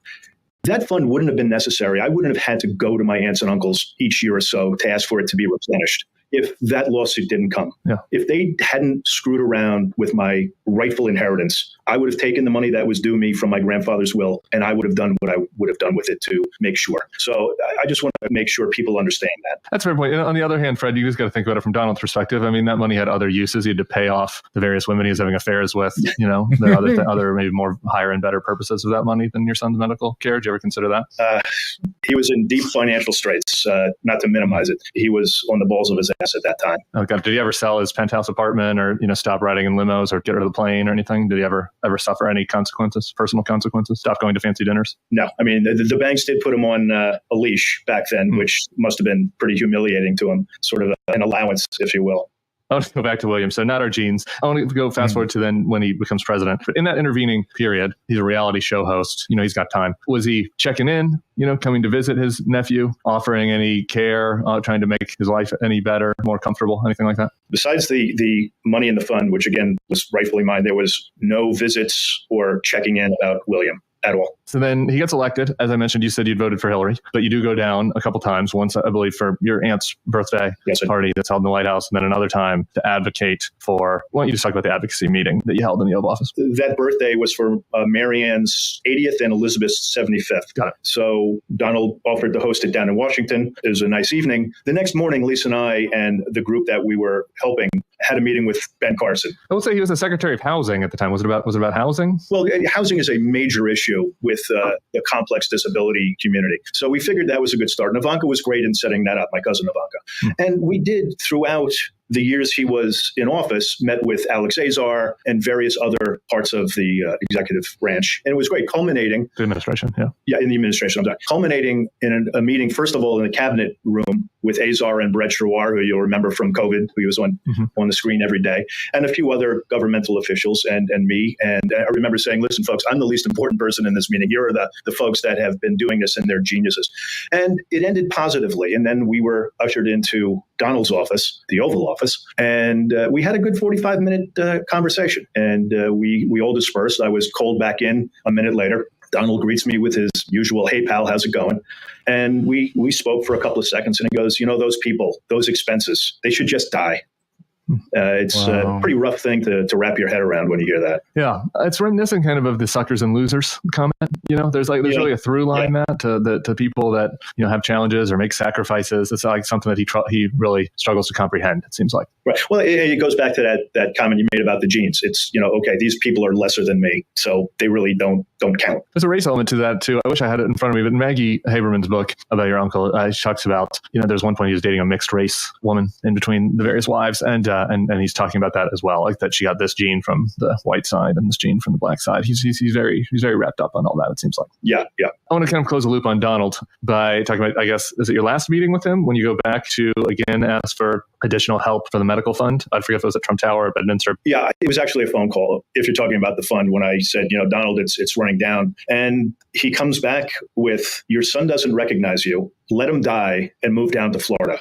And again, it's hard to explain that in any rational way, how somebody could say that. I wanted to make a joke in my head, like, okay, you want me to move to Florida? Are you trying to sell me a house near Mar-a-Lago or something? But it was just much more devastating than that. I mean, imagine hearing that from William's great uncle. It's still, when and obviously I've been telling this story and it was an impactful part in the book, but it was real. And again, this is somebody who never met William, who doesn't understand that the love that William inspires. And I say William is the most courageous and inspirational person I've ever met. Yeah. So he's never met his nephew's son. And when you call him to ask for a little assistance, given his medical challenges, his response is let him die and move to Florida. Yeah. Was that when he was president still, or was that in the post-presidency? No, that was post-presidency. Have you spoken to him or anybody else in the family since he suggested that you let your son die? I reached out to Eric and said, I just want to let you know he said this. I saw Donald one time at the Bedminster course, and it was cordial, and that was it. I have not spoken to Donald since then, so it's been a number of years now. Well, do you have any positive stories about him before we get to William? Because that seems like somebody with a pretty dark heart to me. Donald was the first person to teach me how to play golf. We have that in common, and we've done it throughout the years, and they were good BS sessions.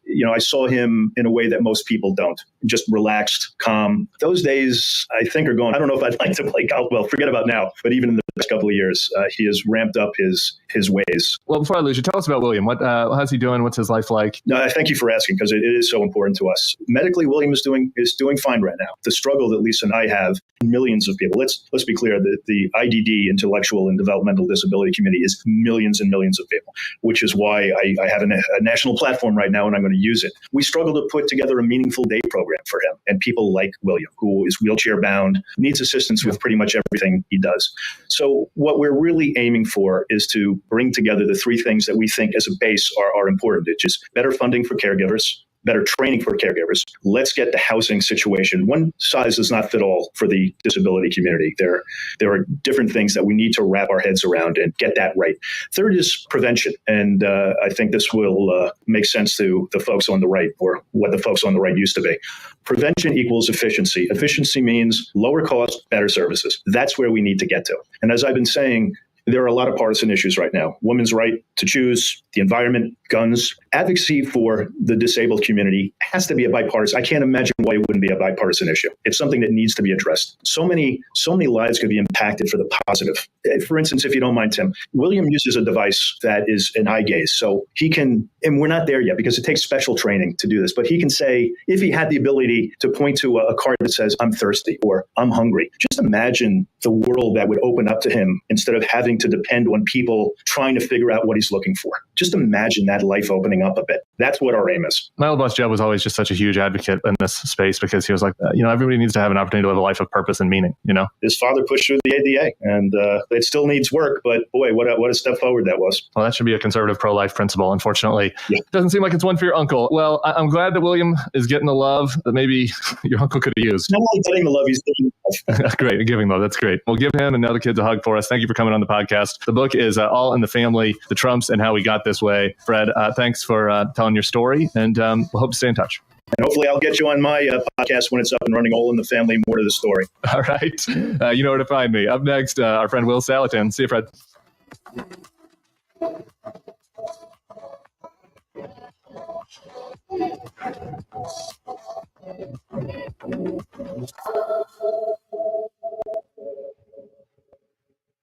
All right, we are back. Fan favorite, Will Salatin. So many ponies out there, we don't even need you to find the pony in the pile of shit out there right now. I mean, terrorists are getting killed. Kamala Momentum, the coconut moment. Well, we're drowning in ponies. We're drowning in them. We got to work on the metaphor. We're not drowning in the pony. But, it's been like a whole pony week. It's been pony month. Yeah, Pink Pony Month. All right, I want to talk about Harris. Last night, she was in Atlanta. Over on YouTube, I analyzed her immigration ad, which was just everything we've been asking for, talking about her commitment to securing the border while blaming Trump for killing that border bill. Also threw in a little shot about how she likes to arrest gang members while Trump is trying to evade jail. I like that contrast quite a bit. But let's listen together to Harris last night in Atlanta talking about immigration.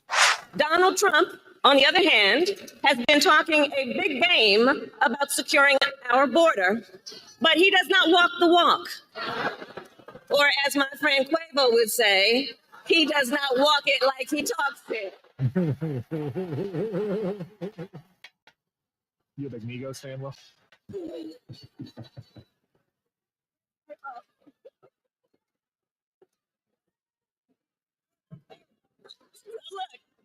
our administration worked on the most significant border security bill in decades. Some of the most conservative Republicans in Washington, D.C. supported the bill. Even the Border Patrol endorsed it. It was all set to pass. But at the last minute, Trump directed his allies in the Senate to vote it down. He tanked the bipartisan deal because he thought it would help him win. Which goes to show Donald Trump does not care about border security. He only cares about himself.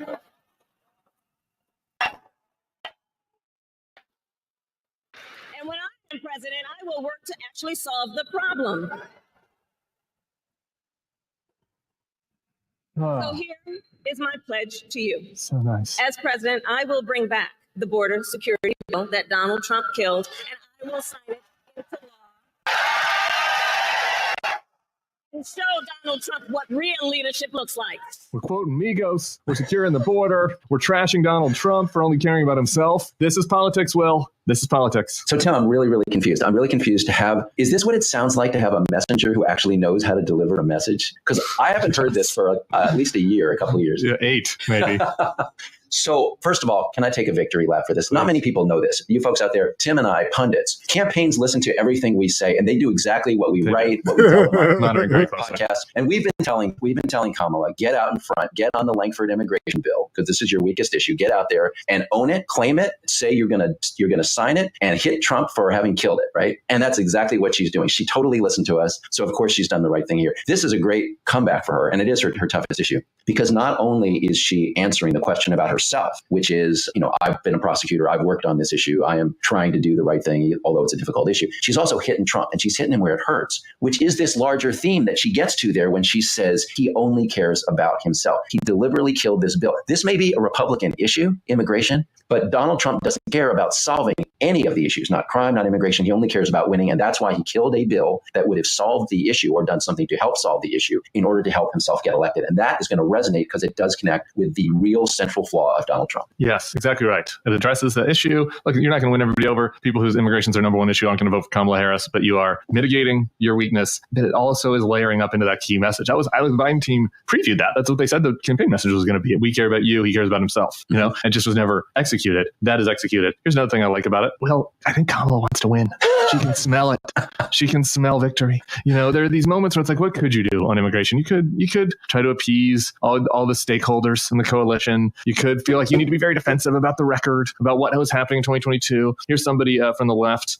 Here's a comment by one of the lefties who's upset about this. This is terrible. You're raising the salience of your worst issue, muddling the threat you claim to believe Trump represents, tethering yourself to an objective, awful policy package. No, actually, she's saying, I don't need to listen to the activist lefty whiners. Maybe when I get in there, sure. If there are ways to make the bill better, sure. Policy-wise, sure. But when you're trying to win a campaign, this seems like the way to do it. To folks on the left about immigration, look, this is a real problem. This is not like a fake thing where you need to triangulate to score some points about like school uniforms. This is not school uniforms. This is a real thing. Like the border school is like completely 90s. out of control. It's such a 90s throwback. Sorry, dating myself. No, that's great. I love it. No, that's great. You're right. It's not that. It's a real problem. But there are these little phony Dick Morris issues. That's another callback to the 90s, right? Where you're just like, it's a symbolic thing. This is a real thing. And wake up, people, because in other Western democracies, immigration has become a huge issue helping the right. And it's helping the right because like there is a giant international business now in trafficking people across borders because we have a great deal. Come to the United States. It's a great place to work. We have a great economy. And we have to like manage immigration. And if the Democrats don't do it, the right will. And so she's got to take this issue away from him. She's got to show that she is serious about controlling it. So I just think the left is wrong. And even if you don't agree with me about that, the overriding priority is to keep this authoritarian out of the White House. And she needs to do exactly what she's doing. Amen. There was one other thing that made me smell out that she's feeling herself. She's feeling the victory. She has her eyes on the prize. There was one word that was not mentioned, kind of a proper noun. There's a name that wasn't mentioned in the speech yesterday in Atlanta, 20-minute speech. You know what it was? It wasn't LeBron James. Is there another name you could think of that might not have been mentioned? Tell me. Joe Biden. Oh, wow. Joe Biden. Not even mentioned in the speech. And you know what? Because we're not going back. Well, we're not going back. And my mother had this line I've been meaning to use on this podcast. She always would say to us as kids at the end of vacation, she'd say, when it's over, it's over. It's time to go back to life. Sometimes you have moments in life for things, but when they're over, they're over. And you just have to embrace it and accept it. And for Kamala, like the Biden/Harris administration, when it's over, it's over. It's time to move forward to a future of a Harris/whoever administration. And that is smart politics. Might hurt somebody's feelings a little bit, but I also saw the convention lineup has leaked. And well, not the full convention lineup, but the big names. President Biden, day one. Again, exactly right. Could have had him on the last day and opening for Kamala. Maybe he'll, come out briefly, but his speech, day one. It's like, then we're moving forward, right? I mean, like, is this not just, it's a little ruthless, but it's ruthless in the way that you want. That's like, the stakes are high. We want to fucking win. If that means we got to tack to the center on immigration and release some baggage from the last administration, then we're going to do that. Right. But the Biden thing, Tim, she's got to do this. She's got to be the alpha. She is being the alpha. Look, you and I are sitting here talking about the strategy of it, where she positions herself. But for people who did not see what she did in Atlanta and what she's done at all her events since Biden dropped out, what really comes across is her poise. I mean, she's been the number two. And if you and I think back over previous vice presidents, I cannot think of one who emerged so quickly from the shadow of her boss or his boss in those cases with this kind of poise and confidence. She's projecting alpha. And that's absolutely essential because you and I can sit here and talk all we want about issues, but a lot of people look at that person and we're kind of chimps. That's what we are. We're like, are you ready to take over the tribe here? And she's showing that she has that. She's showing she is number one. Exactly. Think about how this problem dogged H.W. Bush and Gore, for example. I think about Gore. And I feel like, I was just a nerdy college kid or high school kid following this stuff. But I even remember kind of this discussion of, should he separate from him or should he embrace him? And like that stuff like held over the whole campaign, and she seems to have already turned the page on that in 9 days. Speaking of alpha, I'm listening to one more clip from Atlanta. Well, Donald,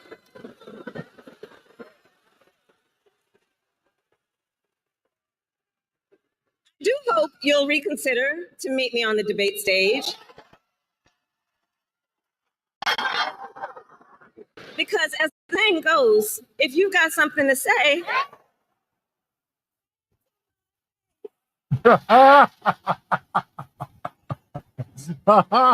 Crowd seemed to like that one. Yeah. Again, I love this. So back to the alpha theme. For her purposes, it's really important that she did this because she is a woman. Trust me, I've been looking at focus groups for the last couple of weeks. There is a lot of anxiety about whether a woman is, quote, sort of up to the job. And there's a stereotype about women that they're not strong. This woman is projecting strength. She is projecting that she is in charge and she is not afraid of anyone, certainly not afraid of Trump. But she's also connecting to Trump's weakness because he's a fake alpha, right? And we all saw when Trump was in Helsinki what he does when he's next to a real alpha. He just bowed down to Vladimir Putin. And Kamala Harris is basically saying to him, I am a real alpha. And she's betting that in the face of a real alpha, he is going to chicken out. And the fact that he has pulled out, at least so far, from debating her just lends more credence to that case. So if she can add the sort of I'm more of an alpha than he is to the issue set that she has, I think that's a winning combination. This is why he has to debate her, right? This is why there's no way he actually ducks it, right? I think so. If he thinks it's going to hurt him, he won't do it because that's his overriding objective. We also have VP pick imminent. They've announced that they're planning a joint campaign swing next week, Kamala Harris and her vice presidential selection. So we know it's going to be coming sometime between now and next Tuesday of next week. There's an Axios report out this morning, which maybe we can take or leave. That Wall Street, there's some circulation among the Harris donors that if you work in financial services, you should be donating now because there's a law that bars you from donating to a sitting governor, a corruption law. Maybe that's just a CYA thing. Maybe that's some inside info, insider trading, if you will. And there's been increased buzz around Bashir potentially online, and of course around Josh Shapiro of Pennsylvania. The swing kicks off in Philadelphia, so you can take that for what it's worth. Any thoughts about the imminent VP choice? I mean, I'm a hardcore Mayor Pete fan. I'm bracing myself to lose this one just because there's these governors. And, the hard thing for her, Tim, is she's got to make this decision so fast in a context that may change. Does she need Pennsylvania's electoral votes bad enough that Shapiro has it in the bag? That's question number one. She may make that bet and later regret it, that she could have chosen based on other criteria. So I don't envy her this choice. Yeah, I don't either. I think if we're reading things correctly, that these guys, that Kamala Harris and her team feel like they're in it to win it. They're smelling the White House. They are pivoting on some key issues to the center. They're doing what needs to be done about turning the page from President Biden. To me, that ethos leads you to a Shapiro pick, right? Because it's like we're trying to maximize our chances. Nobody can see the future. Nobody can see a crystal ball. But it's just like in a key state, you have a governor with a 61% approval rating. To me, that feels like where they're going, but I wouldn't bet my life on it or anything. Yeah, I don't know. And hats off, by the way, to the Tim Walz fan club. I don't know how these guys managed to generate a boomlet for the governor of Minnesota, a state that Democrats pretty much have in the bag. But hey, congratulations. The vibe of somebody that looks like, he can fix a carburetor.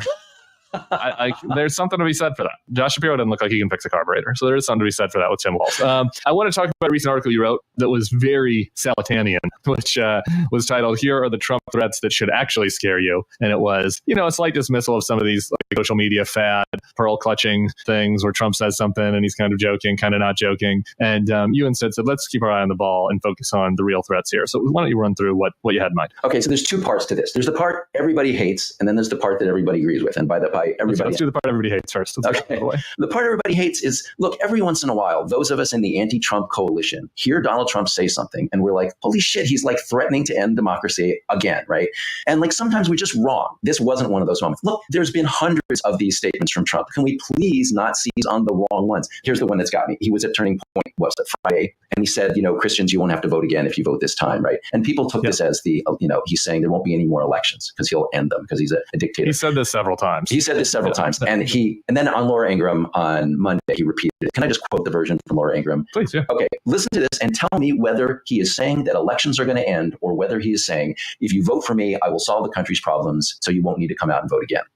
He says, don't worry about the future. You have to vote on November 5th. After that, you don't have to worry about voting anymore. I don't care because the country will be fixed and we won't even need your vote anymore. To me, it's like an open and shut case. He's saying, I will solve these problems, you Christians who support me, so you can go back to not voting like, as he says, they haven't been in the past. He's talking to his own supporters. That also has its own problems, like logical problems, such as you were already president once. So why didn't that work the first time? If you can fix everything in 4 years, what happened? What happened the first time through? Folks, to everybody who understands what a threat Trump is, keep your eye on the ball. He is a narcissist. What he is saying here is, I do not what happens to this country after I get elected. All I care about is me. Come out and vote for me. You don't have to vote ever again. It is his narcissism. It is not a threat to democracy. The other half of what I was saying in the piece is there's all this really bad shit that Trump is saying, and we're not talking about that. We're talking about this thing instead. So in that same speech to Turning Point, he said, as soon as I take the oath of office, I will stop the Biden-Harris administration's weaponization of law enforcement against Americans of faith and against, frankly, their political opponent. Singular. Me, him. He's saying as soon as he takes the oath of office, he is going to end the prosecutions of himself. He's going to tell the Justice Department to drop those cases. He also said, get the January 6th perps out of jail. He's going to pardon them. Like, that is the threat. Okay. He is an authoritarian threat. Let's talk about that stuff and not the one we're misinterpreting. Concur. Anything other Project 2025 threats from kind of the wise will perspective? What are things that are there's plenty that people are hair on fire about, but what piques your interest the most? About the Project 2025 stuff? I mean, I just think it's hilarious that the Trump campaign, so they finally canned the guy who, or I don't know, how are we supposed to say this? He voluntarily left the guy at Heritage who did Project 2025. And the Trump campaign puts out a statement about this, saying two things. Number one, we had nothing to do with Project 2025. We have no influence over these people. And then the other thing that they said was, this is from Susie Wiles and Crystal. They said, also, let this be a warning, basically, to anyone who claims to represent our campaign. Meaning, we did this. We had nothing to do with this. We had no responsibility. And we made sure this guy got canned, which means they own it. Which means they controlled this the whole freaking time. Yeah, nice try, Chris and Susie. But unfortunately, you chose a VP who wrote the foreword to Kevin Roberts' book about Project 2025. Like, literally, J.D. Vance, Kevin Roberts is the head of Heritage Foundation, the mastermind behind Project 2025, has a new book coming out. Who wrote the foreword? J.D. Vance. Okay, so you can't do this. All right, it's not working. We're going to end with people on bad news because we can't just be too happy. But really quick, any quick thoughts on the uptick in attacks from Israel? And they've now carried out a successful, it seems like, attack both in Tehran and in Lebanon, which has its own potential risks, of course, of escalation. But on the other side of the ledger, leaders of both Hamas and Hezbollah taken out, which seems like unadulterated good news. I don't know if you have any thoughts on that. Tim, I get to be the lib on this one. I'm okay, great. Not unadulterated. Not unadulterated good news from my point of view. So first of all, the guy that they killed was the political guy at Hamas, Ismail Haniyeh. Yeah. He's the guy who was actually in negotiating about the ceasefire and hostage release and all that stuff. So I'd be happier if they killed the military guy. I mean, we still don't know whether they got the guy. Can we kill all of them? It's like a Republican thing. We just kill that guy and that guy and that guy. But yeah, Tim, this is like this is like Al Qaeda number 3. We keep killing the guy, and there's always another one. It's been this way with Hamas. They killed the Sheikh back 20 years ago. They keep killing Hamas guys, and we're not going to kill our way out of the problem. But to me, the $1 million question is, what does Israel want? Did Israel do this because they want to reestablish deterrence because the Hezbollah just killed a bunch of Israelis in the north, right? We're sending a message to Iran, get your proxies out of here. Did they do it because they want to score a big win so Netanyahu can say, we killed the Hamas guy, we're getting out of Gaza? That would be great, in my opinion. The third option is the scary one, which is that they need to keep killing people because the Israeli right-wing coalition, Netanyahu's coalition, needs to keep some kind of war going or they're going to fall. The government's going to fall. They need to keep the state of war. That's the one I'm worried about. I hope that Israel will say, we got the biggest of the bad guys. Now let's cut a deal and get out. Right. I appreciate your check on my exuberance there. Okay, and to end with the other sort of sad news, with all this progress on the democracy side, our friend of the pod, Stephen Richer, there's primary in Arizona last night. A couple results of note. Carrie Lake won the Senate primary against Mark Lamb, who's a sheriff who really wouldn't have been much better, but maybe just who would have had the same policies as Carrie, but is not as just palpably crazy. And so probably good news for the DSCC there and for Ruben Gallego in the Senate race. On the bad news side, in a congressional seat, Abe Hamadeh won. So there's kind of like an Iran-Iraq situation there between Abe Hamadeh and Blake Masters, both election deniers who had lost in the last cycle. In some ways, Abe acted more irresponsibly in claiming that it was stolen from him than Blake did. So I guess a modest point to Blake on that. On the other hand, Blake ran probably the most disgusting racist campaign that I've ever seen against Abe. Maybe not ever seen, but an extremely blatantly racist ad, with pictures of Abe trying to make him into a terrorist because his last name is Hamadeh. So it was kind of like an epox on both your houses situation, but Abe Hamadeh wins. Bad news. Blake Masters loses. Good news. And then the saddest news is our friend Stephen Richer, the recorder, who just acted so honorably in the face of disgusting, vile threats from Carrie Lake, from her supporters about their,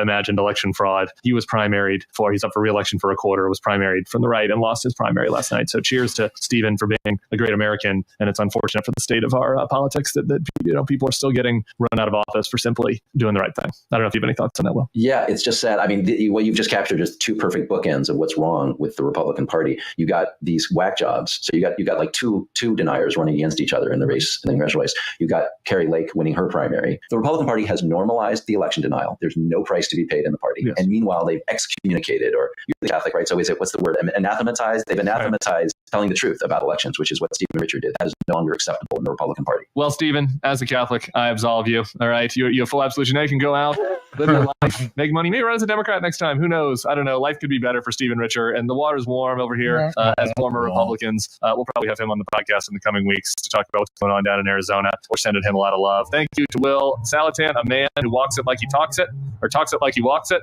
Both ways. We'll be back tomorrow with another doubleheader. Thanks to Fred Trump as well. We'll see y'all tomorrow. Peace. Walk it like I talk it. Walk it like I talk it. Walk it like I talk it. Walk it like I talk it. You walk it like I talk it. Walk it like I talk it. Walk it like I talk it. Walk it like I talk it. Hey, walk it like I. Okay. I have to cut that because sometimes they get on me for the music.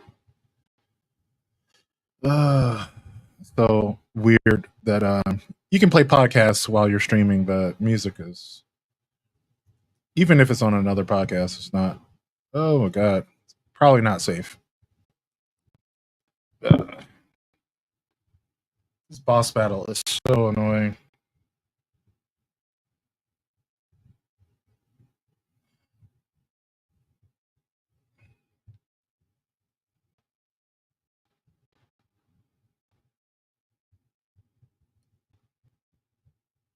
To argue with people who say the parts of the Constitution I don't like should be covered over in whiteout.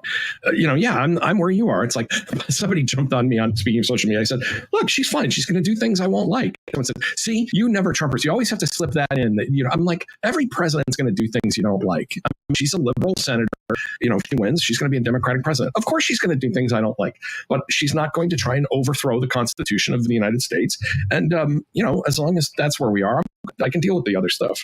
I want to shout out Charlie on this point. Charlie Sykes in the Atlantic. It has a piece out yesterday, I believe, that said the Never Trumpers are clear on their goal. At the core of Mark Thiessen over at the Washington Post, his argument is the perception that Harris poses an impossible dilemma for Never Trump conservatives. On paper, Thiessen might have once had a point. Before Trump, the ideological divide between Harris and conservative Republicans might have been too large to bridge. But this is not a normal campaign. For most Never Trump Republicans, the 2020 election is not primarily about the divide between left and right. It's about preserving our liberal constitutional order. Why is that as simple as that? And so if we're going to get on a little cherry on top of that she's going to pivot to the center, okay. Well, and I was going to say the ideological distance between Kamala Harris 4 years ago, that's a good point, and conservatives was bigger than it is now. But of course, Thiessen, this is such a bad faith argument, right? Like, well, yes, I'm against Trump too, but I can't vote for anybody who might run against Trump ever. Yeah, right. It's like, well, then what does that even mean? Okay, what is the point of you? Why do you have a column? What's the point, right? Everybody's bad. If you can't propose a solution, what is the point of your newspaper column? I wrote a piece about a month ago because this always just pisses me off immensely. And I call it the Jimmy Clean Hands election. After a character in Once Upon a Time in America, a union boss who was James Conway O'Donnell, and they called him Jimmy Clean Hands because he was an idealistic young socialist. Wanted no part of any of these dirty dealings in the 1930s, except, of course, whenever the mob was helping him fight the police and help them, with their strikes and stuff. So he was up to his ass in mob stuff, but he always maintained a distance. And so they called him Jimmy Clean Hands. I love that you make me feel young with these references. I have no idea what you're talking about. It's just a 1984 Sergio Leone classic with Robert De Niro in it, my friend. You must. Benjamin buttoning just listening to you talk about this. Go ahead. If I were talking about Casablanca, would you think I was 90? Come on. This is a classic. Yeah, you would. I know. Yeah. Tim Walz quoted Little Rascals the other day. And I stole his line. I stole his line, not realizing he was referencing something. And everybody in the comment section is like, Tim, have you not seen Little Rascals? I was like, I might have saw it once. Oh, no. Tim Walz really quoted Little Rascals? He did. Okay. He called the He-Man Woman Haters Club. Well, okay, but that's a classic. I get it. Okay. Anyway, moving on about my age, and all these guys are Jimmy Clean Hands. Well, I am totally against Trump. Well, what are you going to do to stop? Well, nothing. I'm going to leave that to you. And if he wins, it's not my fault, but I'll be okay with that. And I think that's the undertone of a lot of these comments. And I think that's another thing Harris is going to have to deal with people saying, well, I would have voted for Joe Biden. You're going to get a lot of that now from people who would never have voted for Joe Biden. I would have voted for Biden, but Harris, that's just a bridge too far. Mike Tirico here with some of the 2024 Team USA athletes. What's your message for the team of tomorrow? To young athletes, never forget why you started doing it in the first place. You have to pursue something. I don't think I got my boots. I'm pretty sure I didn't. Nazi boots. Let me check this. I wish there was a better way of focusing. I think I got arms, didn't I? Yeah. Nope.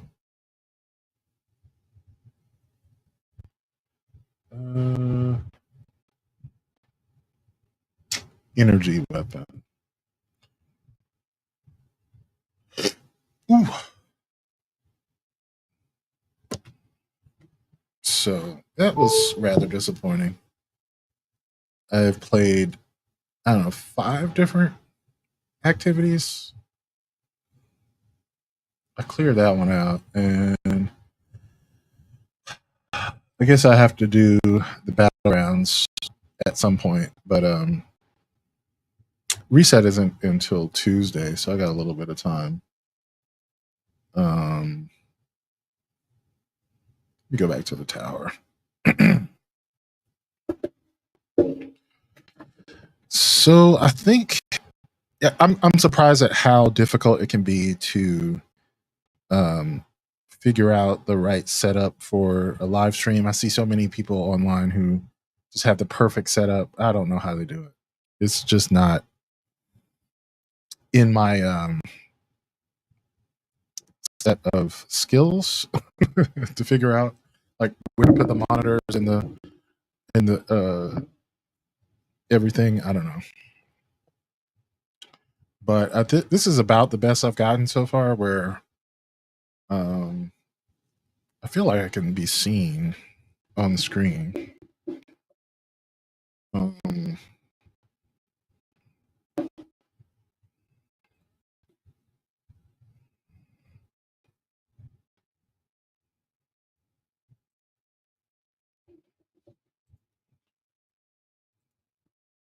Just thinking about like the size of that, increasing it somewhat.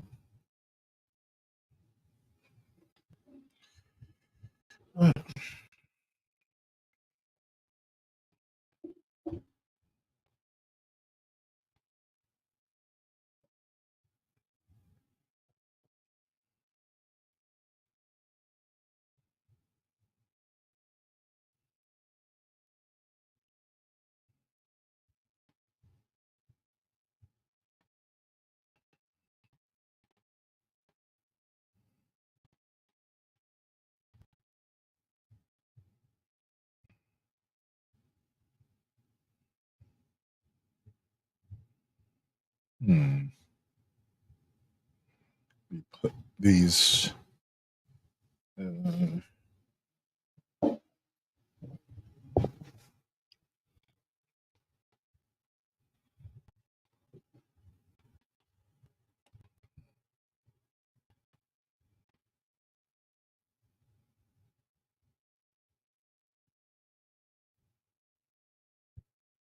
I do like that scout. The Saint weapons are pretty good.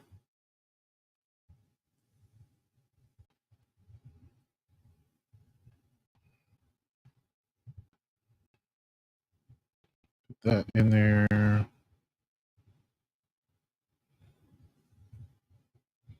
That does not make sense to keep. Keep the 99.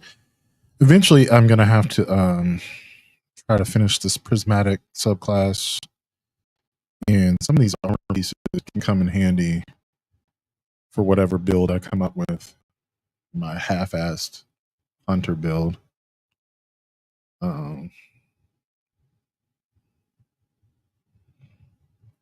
Yeah. But in the meantime, I think I'm gonna call it.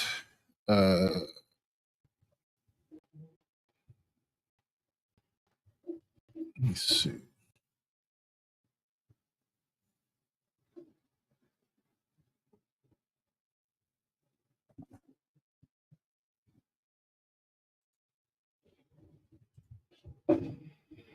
Okay.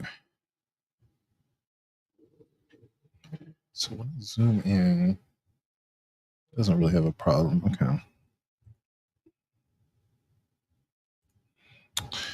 So, yeah, I need to go ahead and make sure I share the links for the Diggler Digest, which is going to be on the main M3 page in like a few minutes, like 90 minutes or however long it is. Yeah. So, yeah, let me get going. I'm going to end the stream. I will check you guys later.